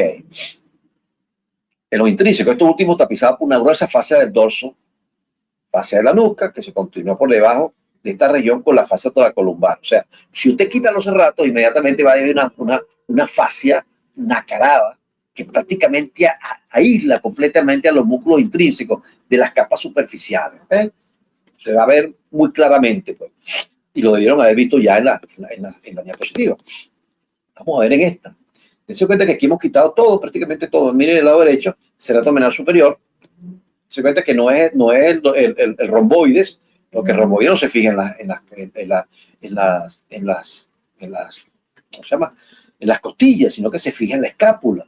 Y eso es una cosa que ustedes tienen que tenerla claro. Bien, cuando uno estudia de manera concienzuda estas cosas, ve que, oye, este no puede ser el romboide, porque se está fijando en las costillas. Y el romboide se fija en las costillas. El romboide debe ser uno de estos que está aquí, que ha sido cortado. ¿Sí me entienden? Entonces, esa visión deben tenerla ustedes bien clara. ¿Ok? Este es el otro cerrato inferior. Aquí he quitado el dorsal ancho, que para poder ver el plano tengo que quitarlo, ¿verdad? Y entonces se cuenta que aquí debe estar la fascia interserrática. ¿Sí están viendo el señalador? Sí. Sí, okay, entonces, Sí, esto que está aquí debería estar tapizado por la fascia interserrática. Este músculo está desnudo. Se cuenta que aquí está tapizado por su fascia, pero aquí está desnudo. Miren, estos músculos aquí, todos están tapizados por su fascia. Todo esto que está en el lado izquierdo de la diapositiva, vemos que es como un conglomerado total muscular que está envuelto por su fascia. Estos son los músculos intrínsecos del dorso. ¿Vieron? Todos ellos, superficiales, profundos, todos están envueltos ahí, ¿verdad? Por supuesto, lo que vamos a ver es el plano más superficial. Bien, dense cuenta que yo les decía que se extienden desde los canales paravertebrales hasta una línea que va a unir los ángulos costales. O sea, y cuando trazo esa línea que va a cortar a todos los ángulos costales, así como voy bajando aquí, queda una curva de convexidad externa, hacia afuera, y concavidad medial o interna. ¿Vieron? Entonces de ahí lateralmente se extienden los intrínsecos del dorso. Desde estas líneas que están aquí de ambos lados, y hacia la línea media, buscando los canales paravertebrales. Ahí está la cosa. Entonces aquí, esto debería tener, dígame. ¿La fascia interserrática sería una continuación de la capa superficial de la fascia toracolumbar? No. La fascia No tiene nada que ver con la fascia toracolumbar. No, la fascia toracolumbar está un poquito más atrás. La interserrática sería esta, ¿ves? La que uno le da hace rato, la que va de aquí a aquí. De aquí a aquí nada más, ¿ok? Que se derive es otra cosa, pero yo me refiero a lo que va de aquí a aquí. Esto es una ventana, pues esto se abrió aquí. Aquí cortaron la fascia interserrática, ¿está viendo? Esto que estoy tratando de envolver aquí con el señalador. Simplemente cortaron así, agarraron una tijera y cortaron a la fascia interserrática para yo poder ver entonces a través de esa ventana esto que está aquí, que es lo mismo que está de este lado, ¿sí? ¿Me entienden? La aponeurosis que envuelve los músculos intrínsecos. Con esto yo simplemente quiero darles a entender que cualquiera de los músculos intrínsecos, bien sea en la parte alta en la nuca o en la parte inferior en la espalda, está por delante de este plano, ¿ok? O sea que yo les puedo decir en el examen, miren, el músculo esplenio está por delante del cerrato menor superior. Entonces usted tiene que retrotraerse ahí, ¿cómo es la cosa? El plano interserrático, por delante están los intrínsecos, lógicamente. ¿Ves? Eso es lo que quiero que ustedes sean capaces de razonar en el espacio cuando yo les hago una pregunta sobre eso. Eso quiere decir que está totalmente claro. Eso quiere decir que ustedes, si ven una resonancia magnética de esta zona, son capaces de distinguir cada uno de esos planos musculares.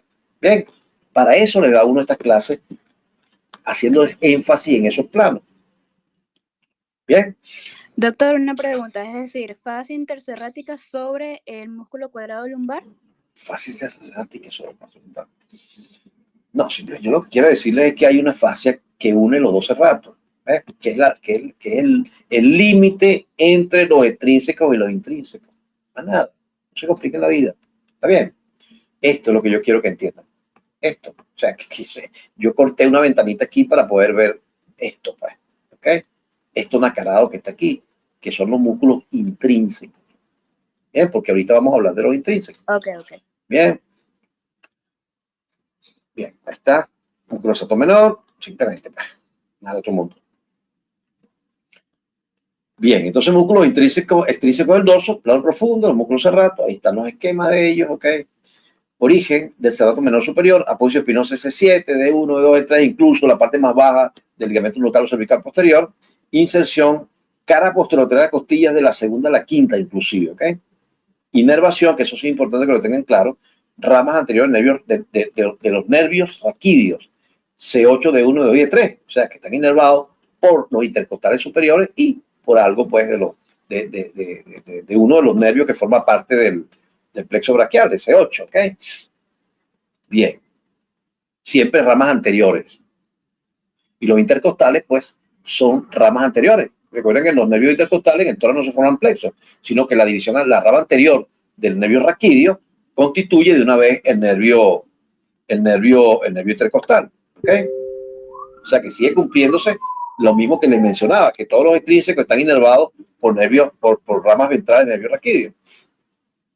Ok, entonces en el plano profundo, he hablado también en el plano profundo de los músculos extrínsecos, pues tenemos el otro músculo que está en el mismo plano, el serrato menor inferior. Miren el esquema de cómo se origina y cómo se inserta este músculo, o sea, la parte más baja de la parte torácica y lumbar de la columna vertebral entre la apófisis espinosa y va a parar a la parte posterior externa de las últimas 4 costillas, formando esto, ¿ok?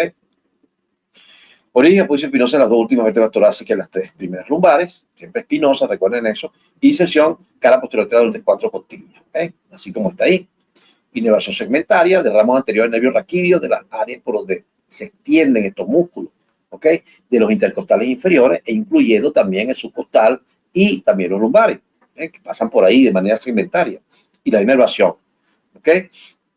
Acciones. La electromiografía no ha demostrado que los músculos serratos menores sean activos durante la inspiración en humanos, función que sí cumplen en los roedores, donde forman una sola capa de músculos fusionándose los serratos menores superiores e inferiores, lo que hace suponer que son músculos vestigiales y que perdieron esta función con la bipedestación. ¿Okay? Se cuenta que todo lo que les he mencionado, que son cuestiones importantes, se los coloco en la diapositiva con la intención que tengan cómo estudiar esto. Bien, para que no se les olvide lo que les digo, pues simplemente yo se los digo y se lo recalco aquí en la diapositiva, ¿ok? Esa es la intención de esta clase. Bien, músculos extrínsecos del dorso, trapecio dorsal ancho, los romboides, aquí están todos los 3 planos que he mencionado ya, ¿ok? Ya los conocemos todos. Ahora vamos a entrar a los músculos intrínsecos del dorso. Como les dije, los extrínsecos no hay distinción entre si son de la nuca o son de la espalda, ¿ok? Simplemente son solamente extrínsecos. Los intrínsecos, si lo vamos a dividir en espalda, ¿okay? Ahí tenemos el llamado erector de la espina dorsal, vamos a tener al esti espinoso, al dorsal largo, longísimo, y al iliocostal o sacrolumbar. Ese plano va de medial a lateral, o sea que el esti espinoso está más pegado a la línea media. El dorsal largo es intermedio y el iliocostal es el más lateral de este mismo plano, ¿okay? Y luego viene, después de este plano, de estos 3 músculos, que están en el mismo plano los 3, vamos a tener, si los quitamos, por delante de ellos está el transverso espinoso, que es el grupo de músculos más profundos de estos músculos de la espalda. ¿Okay? Entonces ahí tenemos al llamado semiespinoso, al multífido y al submultífido o rotador del raquis, ¿okay? O rotadores del raquis. Ese es el esquema. Y quiero que se aprendan los esquemas, muchachos. Dense cuenta que yo en el parcial les pregunté de los músculos toracapendiculares posteriores superficiales. Y no me lo van a creer, pero mucha gente no respondió a esa pregunta tan sencilla. ¿Ok? Se cuenta que si vamos a echar culpa, ¿a quién le podemos echar culpa por una cosa tan sencilla? O sea, yo me puedo preguntar que yo le di el esquema, le dije cómo se dividían entre los perpendiculares anteriores, posteriores, superficiales y profundos, etcétera, y les mencioné cada uno de los grupos con la intención de que su mente se fueran haciendo esos grupos por planos y que por supuesto se les fuese más fácil entender y aprender el tema. Y mucha gente no respondió algo tan sencillo. ¿Cómo creen ustedes que les puedo hacer esa pregunta? Yo no entiendo. De selección múltiple, selección única, eso no tiene ningún sentido. ¿Entiendes? Se las haga de selección única, de selección múltiple, de desarrollo. Se la hubiese puesto de desarrollo, tampoco lo hubiesen respondido. ¿Ok? Me se cuenta, mire, yo no crea, me voy acordando de todo lo que corregí en el parcial y se lo voy recolgando y me disculpa que les martille tanto esto, pero es para que tengan una idea, oye, que reflexionen sobre la forma de estudiar, ¿ok? Se cuenta, yo le he estudiado este esquema y ese esquema no es para que ustedes, ay, mira, qué bonito el esquema, ¿no? Qué bonito me quedó ¿cómo se llama? La viñeta, ay, qué bien, mira, no, nada, eso es para que ustedes tengan una idea clara de los planos y se lo aprendan, ¿ok? Así de sencillo, porque es la única manera que ustedes puedan tener en su cabeza, en su mente, cómo están dispuestos especialmente estas estructuras.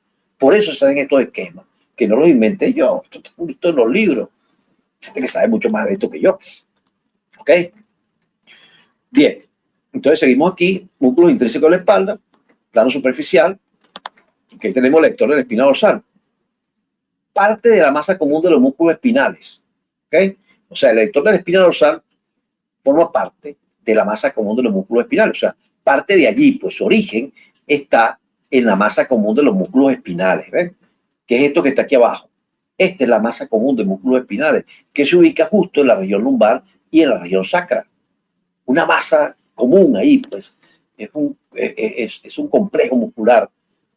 Como les digo, es una masa, como su nombre lo dice, un conglomerado muscular donde no se puede distinguir ninguna de las estructuras, sino a medida que se va elevando, llegando prácticamente al límite entre la región torácica y la región lumbar, se separan en tres columnas carnosas o musculares que de medial a lateral van a formar hacia la parte medial el epiespinoso o espinoso, hacia la parte intermedia. ¿Ves? Una vez que llegan cercanos a la región lumbar, forma entonces al llamado epiespinoso, lo están viendo aquí, forma también el intermedio que es el longísimo, dorsal largo, y luego el sacrolumbar o iliocostal. Bien, justo por fuera, en un solo plano. Bien, epiespinoso, músculo dorsal largo y músculo iliocostal o sacrolumbar. ¿Ok? Entonces el lector de la espina dorsal parte de la masa común de los músculos espinales que empieza en el sacro, en el ilio, en los ligamentos relacionados con ellos, formando una compacta masa muscular que al alcanzar la última costilla se divide en tres columnas musculares, diferenciándose de medial a lateral, y eso tenganlo claro, de medial a lateral, que eso lo va a preguntar, cuál está por dentro, cuál está por fuera, cuál es intermedio. Bien, el pie espinoso, no es que usted se lo va a aprender como le dé la gana. Ah, no importa, están los tres. No. Es como es. El epipinoso es más medial, el dorsal largo es intermedio y el sacrolumbar es el más lateral. Si ustedes se lo aprenden de otra forma, es problema de ustedes, ¿ok? Ustedes aquí son médicos. ¿Me entienden? Yo estoy hablando con médicos. Tengan eso en la cabeza. Cuando yo hablo con ustedes, no estoy hablando con estudiantes de bachillerato, ni estoy hablando con los estudiantes del curso primero de auxilio de la Cruz Roja, ni estoy hablando con estudiantes de enfermería, ni estoy hablando con estudiantes de nada, ¿ok? Yo estoy hablando con médicos, los únicos profesionales de la salud que estudian esto a profundidad somos los médicos, nadie más, ¿ok? Para que tengan eso en cuenta. Entonces, masa común de los músculos espinales, dígame. La masa común de los músculos espinales también abarca a los transversos espinales, o sea, abarca todos los músculos intrínsecos. No. ¿O solamente el erector? Hay libros como el Textil Atelier, que es un libro viejo, que menciona como que estuviesen formados, que también se originan de ahí. Pero no, okay, vamos a considerar, así como les estoy dando, que la masa común de músculos espinales es simplemente para estos músculos que les estoy mencionando aquí, para este plano. ¿Okay? El transverso espinoso, vamos a separarlo completamente, porque de hecho, a pesar de que es difícil, está práctico, separar esos músculos transverso espinosos, pues es como más didáctico explicarlos así. aunque las chiquitas pues son como un conglomerado de músculos ahí que es muy difícil distinguirlos a todos, ¿ok? Vamos a quedarnos con este esquema que es como más sencillo. Bien, entonces están los tres, miren. Músculo espiespinoso, músculo dorsal largo y músculo iliocostal. Así como está, ¿bien? Aquí los vemos, masa común de músculos espinales, la fascia toracolumbar, que se cuenta como una fascia gruesa, que por supuesto mucho más nacarada porque está mucho más espesa hacia la parte más inferior, porque debe mantener estos músculos que tienen una potencia, que generan una potencia importante, ¿ok? En su sitio. Por eso es tan gruesa, por eso se fija a la superficie de estos músculos, para contenerlos durante su contracción, ¿ok? Para que no se hernien, para que no salgan de su sitio. Por eso, a medida que estamos en la parte más inferior, que es donde se genera mayor potencia, es mucho más gruesa la aponeurosis, ¿ok? Forma una fase, que es la fase toracolumbar, ¿bien? Y se extiende de abajo hacia arriba, envolviendo prácticamente todos los músculos intrínsecos, tanto de la espalda como los de nuca. Miren aquí, desnudos completamente, y de este lado pues envuelto por su fascia. Bien, igual aquí. Aquí vemos el plano más profundo. Aquí tenemos el plano del erector de la espina, masa común abajo. Aquí hemos quitado, perdón, hemos quitado al dorsal largo. Tenemos el espiespinoso aquí, tenemos el iliocostal aquí afuera. Y en el medio, cuando quitamos el dorsal largo, vemos el primer plano de los músculos que forman el sacro, el transverso espinoso, que se llama así porque los músculos van, cabrias pequeñas que van de la apófisis transversa a la espinosa de la vértebra contigua, de abajo hacia arriba, ¿ok? Por eso reciben ese nombre, transverso espinoso. Ok, así como estamos viéndolo ahí. Bien. El pie espinoso se inserta a los lados de la apófisis espinosa y está formado por fascículos que se extienden de la apófisis espinosa lumbares superiores y la apófisis espinosa dorsales superiores. ¿Ok? Y eso ténganlo claro, que el músculo se fije en la espinosa o se fije en la transversa. Eso quiero que lo tengan bien claro, ¿ok? Que sepan distinguir si el músculo se fija en la transversa o se fija en la espinosa, porque en base a eso vamos a poder inferir la función que cumple sobre la columna vertebral, ¿ok? Entonces recuerden esto. Pueden repasar, pueden revisar el tema de columna vertebral, que yo sé que muchos de ustedes ni la leyeron. O sea, muchos de ustedes ni siquiera revisaron el tema, pues. Yo les aseguro, mire, levante la mano quien no leyó columna, y más de la mitad de ustedes no leyó el tema. Porque preguntas tan sencillas como las que hicieron en columna vertebral, en ese parcial, era para haberlas respondido todas, ¿ok? Porque era un regalo de preguntas, de lo sencillos que eran. Igual que la parte de conceptos fundamentales, que era demasiado elemental lo que se preguntó ahí, ¿ok? Por ejemplo, hay unas cosas que ustedes deben saber de primaria y secundaria, que si las glándulas eran exocrinas o endocrinas. ¿Cómo es posible que uno de ustedes a esta altura de mi vida, de la vida, de estar en la universidad, puedan decir que las glándulas parótidas son unas glándulas endocrinas, por Dios? Si eso lo vi yo en primaria, eso lo vi yo en sexto grado, me imagino. Diferencia entre glándulas endocrinas y glándulas exocrinas. Cuando son mixtas, cuando cumplen las dos funciones. Es una cosa elemental, totalmente elemental. Y ahí casi nadie respondió esa pregunta. Y eso varía un punto, esa pregunta. O sea, yo les digo ahorita, levante la mano quien no estudió conceptos fundamentales, y les aseguro que el 80% de ustedes no estudió conceptos fundamentales.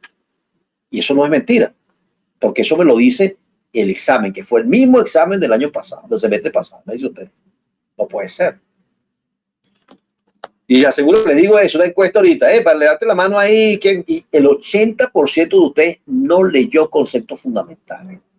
Eso es un daño grandísimo que se hicieron, porque eso eran 10 puntos regalados, pues, ¿qué les puedo decir? Ok, entonces pie espinoso, ya vimos aquí la cosa. Músculo dorsal largo, también longísimo del tórax. A nivel de la espalda se llama longísimo del tórax. Se inserta en la apófisis accesorias y transversas de las vértebras lumbares y en la apófisis transversa de las vértebras torácicas, desde T12 hasta T2. Y las posteriores de las costillas, desde la duodécima vértebra a la segunda. ¿Ok? A la segunda costilla, perdón. Bien. Dense cuenta que si hubiesen leído esto, pudiesen entender por qué yo digo aquí que se inserta en la apófisis accesorias accesorias y transversas, porque la apófisis accesoria de la vértebra lumbar no es más que la verdadera apófisis transversa de la vértebra, ¿ok? Porque si vieron la parte filogenética, les van a dar cuenta que la vértebra lumbar tiene una apófisis transversa que realmente no es una apófisis transversa, es una costilla vestigial, ¿ok? La verdadera apófisis transversa de la lumbar es la apófisis accesoria, ¿ok? Entonces, claro, para poder entender estas cosas, tienen que haber leído el tema. Es muy difícil así. Bien, por lo menos ahí está escrito. Músculo iliocostal, que es más lateral de todos, consta de una serie de fascículos ascendentes, disculpen, okay, ascendentes, iliocostal, lumbar, iliocostal, ok, iliocostal cervical. Entonces, estas tres porciones, cuando vean en la práctica, van a distinguir la porción de iliocostal, porción lumbar, porción costal y porción cervical. Las tres porciones que tiene este músculo, ¿bien? En función de donde se fijen esas filas, porque forman arcos musculares que terminan primero en las costillas y después en el cuello, ¿ok?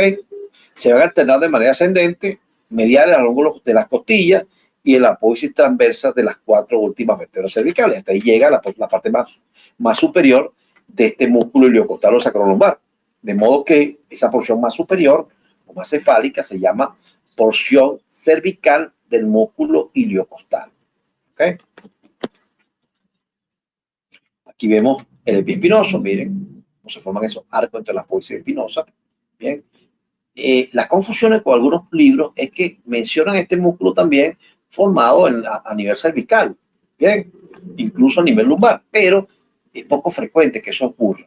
O sea, la disposición más frecuente es que el músculo, este músculo esté generalmente entre la parte torácica y la parte lumbar. O sea, así como está el epiespinoso, solamente existe en esta parte de la espalda, en esta parte de la columna vertebral. En otros sitios, como la parte cervical, pudiese existir, pero es poco frecuente, ¿okay? Por eso esa confusión en algunos libros. Por ejemplo, en este caso aquí mencionan el epiespinoso cervical, pero eso es muy poco frecuente. Por lo tanto, cuando hablamos de epiespinoso nos estamos refiriendo a este que estoy describiendo en la espalda. ¿Está claro eso? Bien. Y aquí tenemos algunos de ellos. Por ejemplo, el longísimo. Este es el sacrolumbar y este es el longísimo. Aquí le podemos decir longísimo del tórax, cuyo límite está a nivel de la segunda costilla, ¿no? Más o menos hasta ahí llega este músculo. ¿Bien? Pero él forma parte de un sistema muscular que es como una continuación de él, desde la parte más baja hasta la cabeza. ¿Bien? Y ahí se llama músculo longísimo. Y va a tener diferentes nombres a medida que va ascendiendo. Entonces tenemos el longísimo del tórax, ¿bien? Ese es el que se agota a nivel de la segunda costilla. Luego tenemos el iliocostal, el longísimo de la cabeza, que vendría siendo el mismo complexo menor, ¿bien? Y el otro, el longísimo del cuello, longísimo cervical, ¿bien? Que sería este que está de este lado. Que ahorita eso lo vamos a distinguir un poquito. Aquí no se va a explicar mejor. Vamos a ver cómo hago aquí. Bien. Ok. Aquí, por ejemplo, tenemos del lado izquierdo, le hemos quitado la fascia a los músculos, a los planos de la nuca. Se cuenta aquí el plano del esplenio, el plano del complexo, que se ve en esta especie de triángulo que está aquí. Y la parte superior de la toracolumbar, que los envuelve también. Se cuenta que aquí no estamos viendo a los músculos extrínsecos. ¿Ven? El último plano de los extrínsecos estaría aquí el serrato menor superior, ¿sí? Más o menos por aquí. Para que tengamos una idea de plano, pues de ubicación espacial, muchachos, que eso es lo que quiero que entiendan también. Esta es la disposición del iliocostal. Los arcos musculares que se van formando. El iliocostal, porción lumbar en esta zona, porción costal, ¿ok? Y la porción cervical, cómo llega a las transversas de las tubérculos posteriores transversas a las cuatro últimas vértebras cervicales, ¿okay? Así como está aquí. Entonces, esta es la mejor forma de ver el esquema de este músculo iliocostal, por sus tres porciones. Iliocostal, porción lumbar, iliocostal, porción costal, e iliocostal, porción cervical. ¿Sí? Así como está ahí. Ahí estamos viéndolo otra vez. El músculo completo. Pues, con su llegada a nivel del cuello. Ok. Músculos intrínsecos de la espalda. Vamos a seguir con el plano profundo. Bien. Hasta el momento, ¿cuántos han tenido que salir de la clase porque se les fue la luz? Muchachos. ¿Me escuchan? Bueno, al principio éramos 50 y pico, Disculpe, ahora doctor, vi somos que 42. faltaba uno. Ok, pero o sea, por los momentos no se le ha ido la luz a muchos, ¿no? Muchachos. No. Algunos no tenían luz, doctor, e incluso hubo gente que mientras estaba dentro de la clase se les fue la electricidad. Ok, Por eso yo voy a tratar, bueno, si no se ve la luz a mí hoy, después que vengan a caminar, voy a seguir, voy a repetir la clase, ¿oyeron? Más o menos como a las 8 será más o menos, y pico. ¿Oyeron? Para que todo el mundo tenga la oportunidad de estar en la clase. Bien, o sea, esta primera clase la voy a repetir a las 8. ¿Me escuchan? Sí, doctor, lo escuchamos.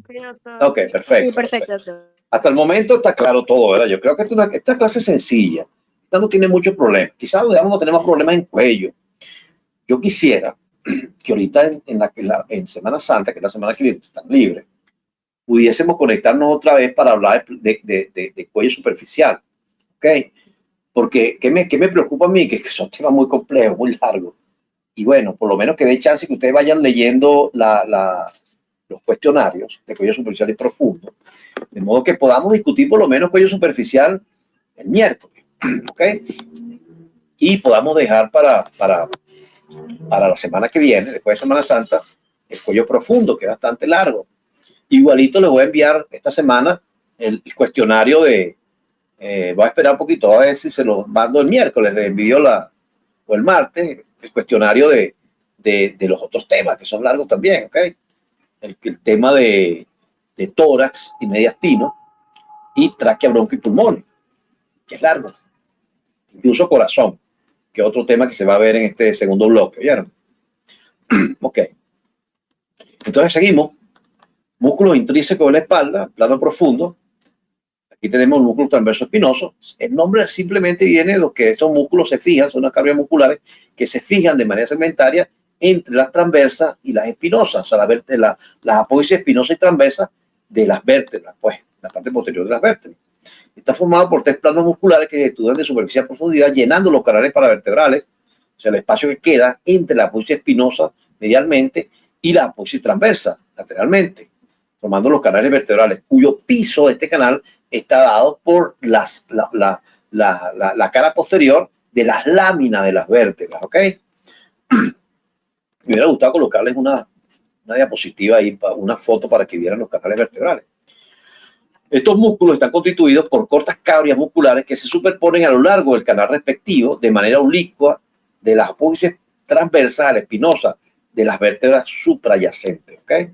Entonces ahí tenemos al semiespinoso, al multífido y al submultífido. Semiespinoso, denominado así porque solo se ubica en la mitad superior del esqueleto axial. Dense cuenta, semiespinoso. La palabra, el sufijo, el prefijo, perdón, semi, significa, ¿qué significa semi? Semiespinoso, porque ¿qué significa la palabra semi? O sea, el prefijo semi. ¿Quién lo dice? Mitad. Ajá, mitad, ¿verdad? Semi o hemi también significa lo mismo. Por ejemplo, cuando uno dice hemisferio, ¿qué quiere decir hemisferio? La mitad de una esfera, ¿ok? Eso significa hemi o semi, son sinónimos. Entonces aquí tenemos el semiespinoso. Él solamente está en la mitad de la espina. O sea, cuando hablamos de la espina nos referimos a la columna vertebral también. Una forma también de definir o hablar de la columna vertebral. Semiespinoso es un músculo que se ubica en la mitad superior del esqueleto axial, o sea, en la parte inferior. En la región lumbar no hay semiespinoso, ¿ok? Solamente existe ahí. Bien, el multífido, que es el plano que sigue, de superficie a profundidad, el plano común intermedio, se extiende ininterrumpidamente desde el sacro hasta el axis, que es la segunda vértebra cervical, ¿ok? La vértebra axis, ¿ok? Entonces, miren esto. Este sí forma un plano completo, pero el semiespinoso solamente la mitad superior de la columna del esqueleto axial, ¿ok? O sea que en la parte inferior no hay. O sea que yo puedo abrir el plano, quito los extrínsecos, quito el plano superficial de los intrínsecos también, y entonces si estoy en la región lumbar no voy a ver el semiespinoso, sino que voy a ver directamente a quién, al multífido, ¿ok? Y después viene el submultífido, que son los llamados rotadores del dorso, más desarrollado en la región torácica. ¿Por qué están más desarrollados en la región torácica? ¿Cuál será la razón? Porque es en la región torácica que hacemos la rotación. Hacemos el movimiento de rotación. Esas son exactamente. Por eso los rotadores están desarrollados ahí y prácticamente no existen en el resto. Bien, entonces volvemos a ver. Si yo estoy en la parte más alta o en la parte más baja, no voy a ver rotador si quito los otros planos. ¿Bien? Eso tienen que tenerlo ahí claro ustedes también. ¿Ok? Bien. Doctor, entonces a la hora de describir los límites, exactamente como en ese atlas, el Prometheus, porque ahí tengo una confusión, porque en el Sobota sí dicen que se encuentran desde las lumbares hasta las cervicales, pero que están más desarrolladas en la torácica. Pero en ese atlas del Prometheus solamente dice que se encuentra desde T1 a T12. Sí, así Entonces es. mi pregunta es, diríamos que solamente se encuentra ahí de T1 a T12. Sí, exactamente, solamente ahí. Porque los otros son inconstantes. Ok, perfecto. Oye, o poco desarrollados. Se cuenta aquí, como les he dicho, viene aquí el semiespinoso, mírenlo bien, como el semiespinoso que va de la mitad superior de la columna vertebral a la cabeza incluso, ¿ok? Entonces recuerden cuando hablamos del plano del complexo, yo les mencioné que el complexo mayor también se llama semiespinoso de la cabeza. Y es porque ese complexo mayor es un semiespinoso. Bien, pertenece o forma parte del sistema muscular del transverso espinoso. Entonces está en el mismo plano del transverso espinoso, en este caso del plano semiespinoso. Bien, ese que está con el número 10 aquí es el semiespinoso de la cabeza. Entonces está constituido por el transverso espinoso en la parte baja y también por el complexo mayor, que es un semiespinoso también. Incluso su función es igual a la del transverso espinoso. Es un rotador del esqueleto axial contrario a donde está el músculo. O sea, si el músculo está en el lado derecho, rota la columna hacia el lado izquierdo. ¿Okay? Y si está del lado izquierdo, rota la columna hacia el lado derecho. Cuando se contrae los de ambos lados, extienden el esqueleto axial. Bien, eso también quiero que lo tengan claro. Entonces aquí tenemos el semiespinoso. Aquí tenemos el multífido, desde el sacro hasta el axis. ¿Vieron? Una sola capa de músculo hasta el axis. ¿Bien? Y aquí tenemos los rotadores prácticamente desarrollados en la región torácica, nada más. Por eso algunos autores simplemente le dicen rotadores torácicos, porque es ahí prácticamente donde están desarrollados. Bien. Entonces aquí tenemos el transverso espinoso, en este caso, el multífido, por supuesto, como le había dicho, un solo plano. ¿Ven? Y aquí, tapando al multífido, ya después de la mitad de la columna, vemos al transverso espinoso y vemos su continuación cefálica. Bien, que es el complexo mayor. Por eso se llama también semiespinoso de la cabeza, porque no es más que un transverso espinoso que siguió hacia arriba, ¿ok? En el mismo plano del semiespinoso hasta llegar a la cabeza, ¿vieron?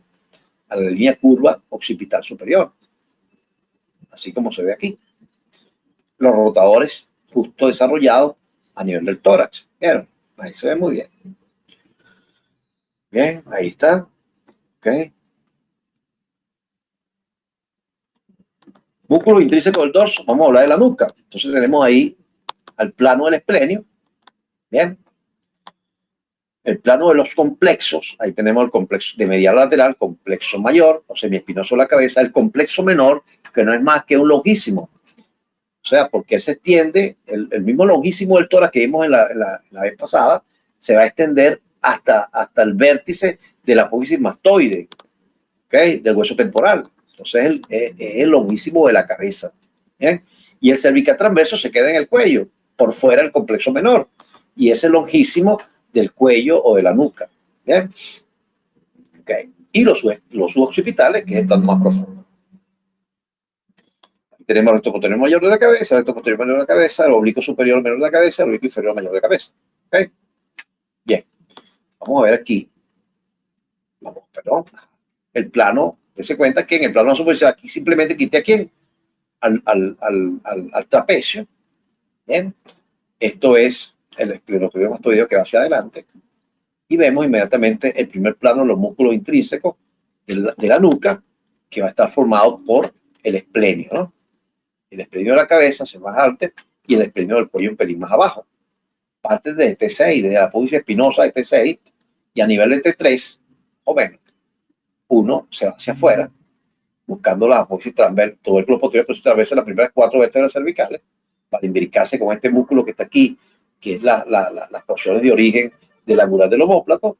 Bien, y después de T3, pues se distinguen unas fibras que van a ser más medial y van a buscar la cara externa de la mastoides, ¿ok? Así como se ve aquí, cara externa de la apófisis mastoide del temporal. Bien, si vemos a los esplenios de ambos lados, nos damos cuenta cómo se forma una especie de triángulo, ¿okay? Cuya base está por las líneas curvas occipitales superiores y el toro occipital externo. Y hay un tabique que los separa los dos, que es el ligamento nucalo-cervical posterior. En ese triángulo de base inferior y de vértice inferior, formado por los bordes mediales de los músculos esplenios, vemos en el fondo este músculo que es al complexo mayor, ¿bien? Que es el plano siguiente. Entonces, en ese triángulo podemos apreciar directamente a los complexos mayores de ambos lados, ¿bien? Así como se ve ahí. Y aquí tenemos pues los diferentes músculos. Aquí tenemos el torácico, el loquísimo del tórax, que es el que se continúa hacia afuera con el cervical transverso, y con el loquísimo de la cabeza, que es el complexo menor.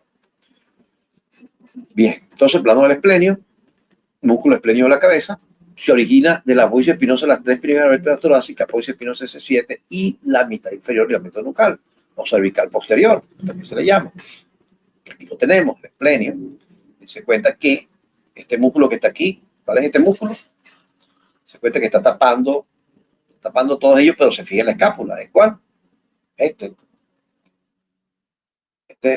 es el romboide, muy bien, el trapecio de este lado, simplemente los planos completos de este lado, se cuenta cómo el trapecio llega hasta arriba, al tercio medial de la línea curva occipital superior. Aquí quitamos el trapecio de este lado, vemos parte, por supuesto, del dorsal ancho, ¿ok? Y vemos, por supuesto, el plano que estamos tratando de entender aquí, que es el plano del esplenio, el esplenio de la cabeza y el esplenio del cuello un pelín más hacia afuera. Bien. Para insertarse en la porción mastoidea del hueso temporal y el tercio externo de la línea superior del occipital, línea curva occipital superior también se le llama. Su contracción unilateral rota la cabeza hacia el mismo lado. Se cuenta diferente al complexo mayor, que es un transverso espinoso, que lo rota hacia el lado contrario. El esplenio lo rota hacia el mismo lado, ¿okay? Rota la cabeza hacia el mismo lado. Cuando se contraen los de ambos lados, extienden la cabeza y el cuello en conjunto, ¿bien? La función de ellos mismos. Músculo esplenio del cuello se origina de la apófisis espinosa de D3 hasta D6 para insertarse en los tubérculos posteriores de la apófisis transversa del 1C4. Su contracción unilateral ayuda a rotar el cuello, conjunto con el esplenio de la cabeza. Su contracción bilateral extiende la nuca, ¿okay? La función de ellos, aquí los tenemos, el esplenio de la cabeza y el esplenio del cuello con un origen común, siempre en la apófisis espinosa. Eso quiero que lo recuerden, ¿ok? Porque en base a donde se fijen, van a poder distinguir un músculo del otro, incluso sus funciones, ¿ok? Bien. Bien, aquí tenemos entonces el plano de los complexos. Después quitamos todos los demás. Este esquema de Rubier, me parece, oye, no conseguí uno, decidiera mejor esto, ¿ok? Aquí está incluso el esquema de origen e inserción de ellos. Se ve muy bien. Esto lo describe Rubier. El complexo mayor, el cervical transverso, separado para que lo vean, y el cervical transverso, y en el medio el complexo menor o loquísimo de la cabeza. Se cuenta, aquí terminó esto que es el dorsal largo, se continuó con el cervical transverso o loquísimo del cuello, de la nuca, y luego hacia arriba, hacia la parte más cefálica, se va a continuar en ese mismo esquema de inserción en el vértice del borde posterior y el vértice del borde posterior matoide, el complexo menor o loquísimo de la cabeza, ¿ok? Y en la parte medial, pues tenemos el complexo mayor, que ya sabemos que es un transverso espinoso. Y de los transversos espinosos forma parte del plano de los semiespinosos. Por eso es el semiespinoso de la cabeza. ¿Sí? Ok, músculo complexo mayor, semiespinoso de la cabeza, y lo estamos viendo bien. El complejo menor o longuísimo de la cabeza y el músculo cervical transverso o longuísimo de la nuca. Ok, ahí están los tres. El longísimo de la cabeza y el longísimo de la nuca son continuación del longísimo del tórax y forman los tres en conjunto el sistema muscular del longísimo. ¿Ok? Bien. Ahí los tenemos otra vez, los diferentes planos. Otros músculos que vamos a describir aquí, que no están descritos en el esquema, ¿verdad? Son los elevadores de las costillas, llamados supracostales, que son los mismos músculos que se ubican en el mismo plano de la parte profunda de los músculos transversos espinosos que van por fuera de la apófisis transversa hacia la costilla, ¿ok? Entonces van de una transversa a la costilla inmediata o la que viene inmediatamente inferior. Entonces forman este grupo de músculos supracostales, largos y cortos, dependiendo si van a la costilla inmediata, a la costilla contigua, ¿ok? Hacia abajo, y que forman parte de músculos que elevan las costillas. Estos sí son elevadores de las costillas y forman parte de los músculos de la inspiración. Eso lo vamos a ver cuando veamos tórax. ¿Ok? Se van a describir aquí también. Son los supracostales. Lo vamos a describir en tórax también. Entonces, para que tengan en cuenta que también existen estos músculos en este plano, que son unos músculos que ya no están en el canal paravertebral, ¿ves? Como en este canal, sino por fuera del canal, por fuera de la transversa, ¿ok? Hacia las costillas. Se llaman elevadores de costillas o supracostales. ¿Bien? Así como lo están viendo aquí. Bien, después que quité todos los músculos del plano de los complexos, o sea, el complexo mayor, el complexo menor o longísimo de la cabeza y el cervical transverso, vamos a ver entonces el plano de los músculos suboccipitales. Bien, a ese plano de los suboccipitales también llegan el resto del transverso espinoso. Bien, y el punto de llegada, el punto de encuentro de ellos entre los suboccipitales y los transversos espinosos que están en el mismo plano, vamos a tener a la apófisis espinosa del axis. Bien, de modo que forman como una especie de triángulos invertidos hacia bien, con una flecha que mira hacia abajo, punta de flecha que mira hacia abajo los suboccipitales, así como lo están viendo aquí, y punta de flecha que mira hacia arriba los llamados transversos espinosos. ¿Ok? En este caso, transverso espinoso de la nuca. ¿Okay? En el plano más superficial, el transverso espinoso, en este caso el multífido, y por supuesto el semiespinoso de la nuca, semiespinoso primero y después el multífido. Ok. Estos son los músculos suboccipitales. Mírenlos aquí ya en un plano más profundo, en un plano posterior completamente. Esta es la apófisis espinosa del axis. Hasta aquí llega el transverso espinoso. ¿Ven? Justo aquí. Y por encima de los transversos espinosos que llegan formando una punta de flecha que mira hacia arriba, vamos a tener a estos músculos que son los músculos cortos suboccipitales. ¿Ok? Esa es la parte más medial. Vamos a tener al recto posterior menor de la cabeza. ¿Okay? Al oblicuo superior o menor de la cabeza, oblicuo inferior o mayor de la cabeza, al recto posterior mayor de la cabeza. ¿Bien? De modo que estos cuatro músculos que hemos mencionado, vamos a tener que el oblicuo inferior, el oblicuo superior y el recto posterior mayor van a formar un triángulo que es el triángulo suoccipital. Miren cómo se ubican estos músculos en una visión lateral. Y ahí podemos derivar las diferentes funciones que cumplen estos. Son capaces de producir movimientos cortos, finos, para coordinar de manera efectiva esos movimientos pequeños de esas articulaciones que están alrededor de la unión entre el atlas axis y el cráneo, ¿ok? Esos cumplen esas pequeñas funciones de coordinación fina de los músculos de esa articulación. Bien, aquí los vemos. Se cuenta que aparte de los músculos que les he mencionado, de ese plano profundo, tenemos otros músculos que tienen que ver con los espacios entre las vértebras. Por ejemplo, entre la apófisis espinosa, se cuenta que tenemos estos interespinosos. Los interespinosos en el cuello tienen una particularidad, que son dobles, porque resulta que las apófisis espinosas de las vértebras cervicales típicas están bifurcadas, bituberculadas. Por eso en algunos segmentos van a tener dos interespinosos. ¿Okay? Y también intertransversos, que en la parte cervical vamos a tener un intertransverso anterior y un intertransverso posterior. Recuerden que la apófisis transversa de las vértebras cervicales tiene dos tubérculos, uno anterior y uno posterior. Igual ocurre a nivel de la parte lumbar. un tubérculo accesorio que era su verdadera apófisis transversa y la apófisis costoide, que es la que se menciona como apófisis transversa. Entonces, entre ellos también se establecen unos intertraversos anteriores y posteriores. ¿Ok? Bien. Este es el triángulo suboccipital. Miren aquí. Triángulo suboccipital. Vamos a ver qué otra cosa tengo aquí. Ok. Triángulo suboccipital. Miren aquí. Formado por de los 4 musculitos que les mencioné. Recuerda que aquí tenemos este que está aquí, el recto posterior menor de la cabeza. Su origen está a nivel del tubérculo posterior del atlas y va hacia arriba buscando el tercio medial de la línea curvo-occipital inferior. Bien, de ambos lados. Bien, él es capaz de moverse en movimientos, son ellos solos, pues. Los músculos, el recto posterior menor de ambos lados solamente puede extender el cráneo. Bien, aquí tenemos este músculo.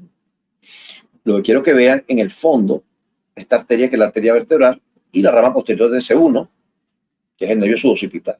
Este otro nervio importante que pasa por debajo del oblicuo inferior es el gran nervio de Arnold, ¿ves? La rama posterior de C2, que es una rama netamente sensitiva, que se va a distribuir en la parte inferior de la cabeza, en la región occipital completa, y va a inervar la mitad inferior y posterior de la cabeza, ¿ok? Este se llama occipital mayor o gran nervio de Arnold, ¿bien? Ok. Entonces, el triángulo suboccipital, limitado por el recto posterior mayor de la cabeza, que es un músculo que va de la apófisis espinosa del axis, ¿okay?, al tercio medio de la línea curvo-occipital inferior. ¿Bien? El músculo oblicuo superior, que va del tubérculo posterior de la transversa del atlas al tercio lateral de la línea curvo-occipital inferior. Y el oblicuo inferior de la cabeza, que no tiene nada que ver con el cráneo, o sea, que va directamente de la apófisis espinosa del axis a la apófisis transversa del atlas, ¿ok? Eso tenganlo en cuenta. Si se contraen los de ambos lados, pues son capaces de producir movimientos sobre el cuello, por supuesto, sobre todo la cabeza igual, ¿no? Se fija en la transversa. Bien. Entonces, entre los tres, entre estos 3 músculos, excluyendo al recto posterior menor, forman el triángulo suboccipital. ¿Ok? Este triángulo, entonces, vamos a verlo tridimensionalmente. Tiene unos límites, que ya lo he mencionado. Tiene un piso que está constituido por el arco posterior del atlas, mírenlo aquí, y la membrana atlanto-occipital posterior. ¿Bien? Arco posterior del atlas, membrana atlanto-occipital posterior. Tiene un contenido que está dado por el nervio, la rama posterior de C1, o nervio suboccipital, que está con el número 3 aquí, que es un nervio motor, netamente motor, no a ramas sensitivas, ¿ok? No a ramas sensitivas, sino netamente motor a los músculos de la parte profunda de la nuca, en este caso, a los músculos suboccipitales. Se cuenta como el gran nervio de Arnold, pasa por aquí, pero no es contenido del triángulo, pero se relaciona con él.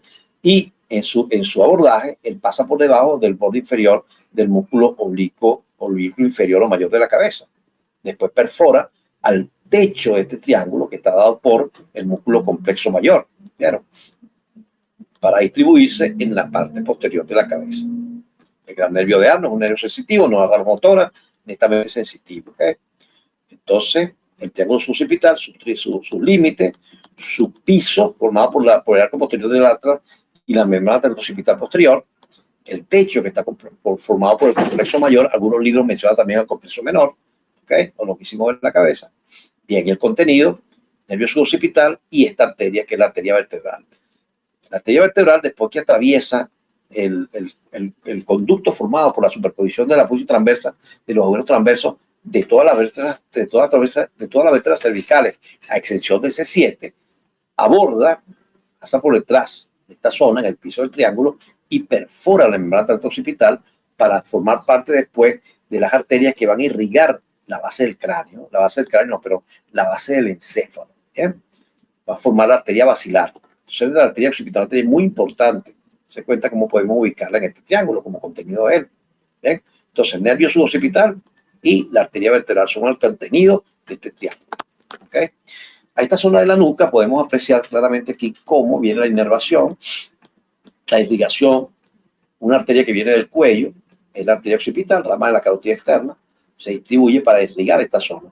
De hecho, cuando perfora, el nervio de Arnold perfora al músculo complexo mayor para distribuirse en los tegumentos de esta zona de la región occipital, también la arteria occipital lo acompaña, perforando el músculo, yéndose a irrigar toda esta zona de la región posterior de la cabeza, el cuero cabelludo, ¿ok?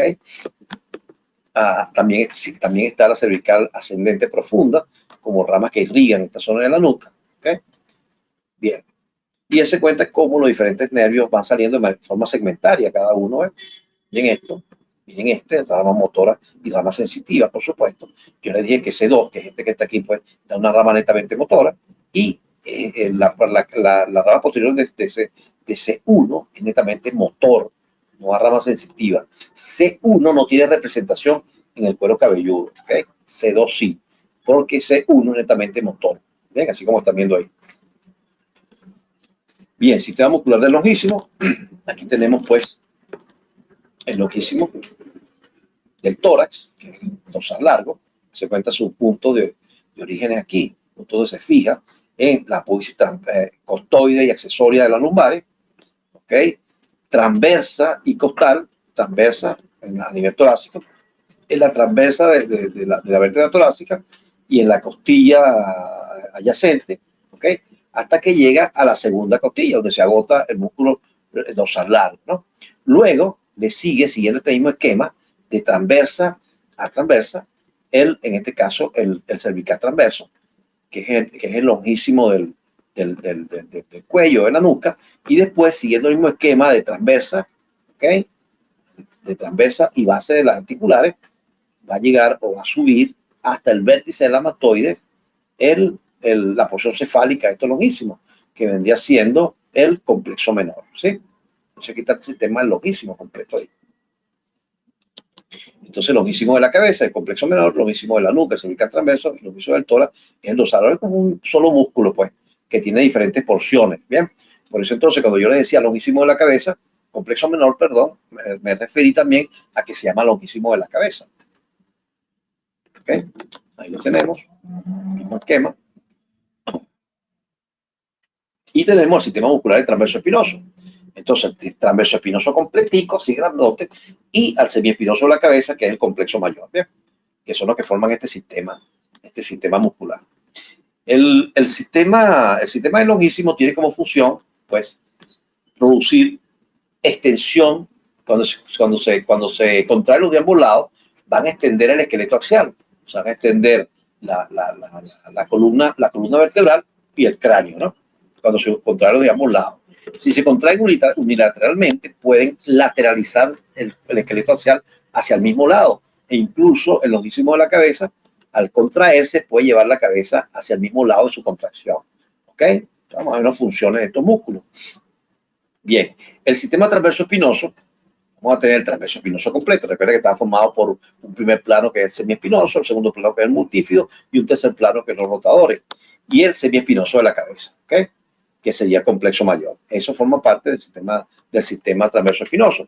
Funciones cuando se contraen los de ambos lados son extensores del esqueleto axial, y cuando se contraen del mismo lado, por su mismo efecto, de la misma forma como está dispuesto, de manera oblicua, al contraerse del mismo lado, llevan el esqueleto axial hacia el lado contrario. ¿Ok? Bien. Ok, sistema. Bueno, aquí están los esquemas de... Esto ya está casi listo todo, ya esto lo hemos mencionado. Bueno, con eso terminamos la clase. Espero que le haya quedado claras las dudas, ¿verdad? Él se cuenta que hice énfasis en los planos musculares. Doctor, disculpe, ¿hay alguna posibilidad? ¿Aló? No escucho. Dígame. ¿Aló? ¿Me escuchan? Ahora sí me escucha. Sí, la escucho, sí. Sí, que si hay Dígame. alguna posibilidad de que nos comparta si hay alguna posibilidad de que nos comparta la diapositiva, por favor. Ya están, yo creo que están compartidas. Esas ya están en la clase, en la, ¿cómo se llama? En la plataforma Está en el esta clase. video. Creo que sí, deben tenerla ahí. Yo no tengo problema en enviársela otra vez. De todos modos, tendría que enviársela a, no sé, envíenme los correos y yo se los envío y ustedes lo comparten. ¿Oyeron? Perfecto, doctor. Y si la envía por el grupo de Telegram, así todos tenemos acceso a ella. El problema es que si lo envío por ahí, va a pasar lo siguiente. Van a llevar las diapositivas, pero no van a tener el efecto del PowerPoint. Cuando se los envío, por ejemplo, por la... ¿Cómo se llama esto?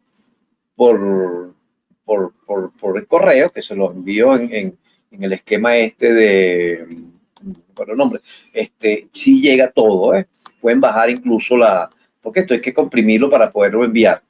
Entonces, pero lo importante es que no se pierda el efecto del PowerPoint, porque si no, se cuenta que hay muchas diapositivas que están muy cargadas, entonces van a quedar así como congeladas pues, en la última imagen, ¿ves? Entonces la idea es que puedan repetir cada uno de los pasos del PowerPoint.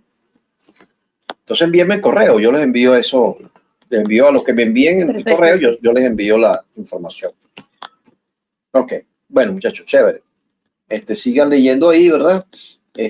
Traten de responder las preguntas del cuestionario, de modo que puedan hacer preguntas, yo pueda respondérselas, en algún momento pues pueden hacerlas, yo en el momento que me conecto pues puedo responderle las preguntas sin ningún problema, ¿ok? Y bueno, voy a tratar de conectarme después que venga a caminar, ¿está bien? Bueno, Perfecto, Perfecto. muchísimas gracias. Chévere. Muchísimas gracias por la a la clase. orden. Perfecto, muchas gracias.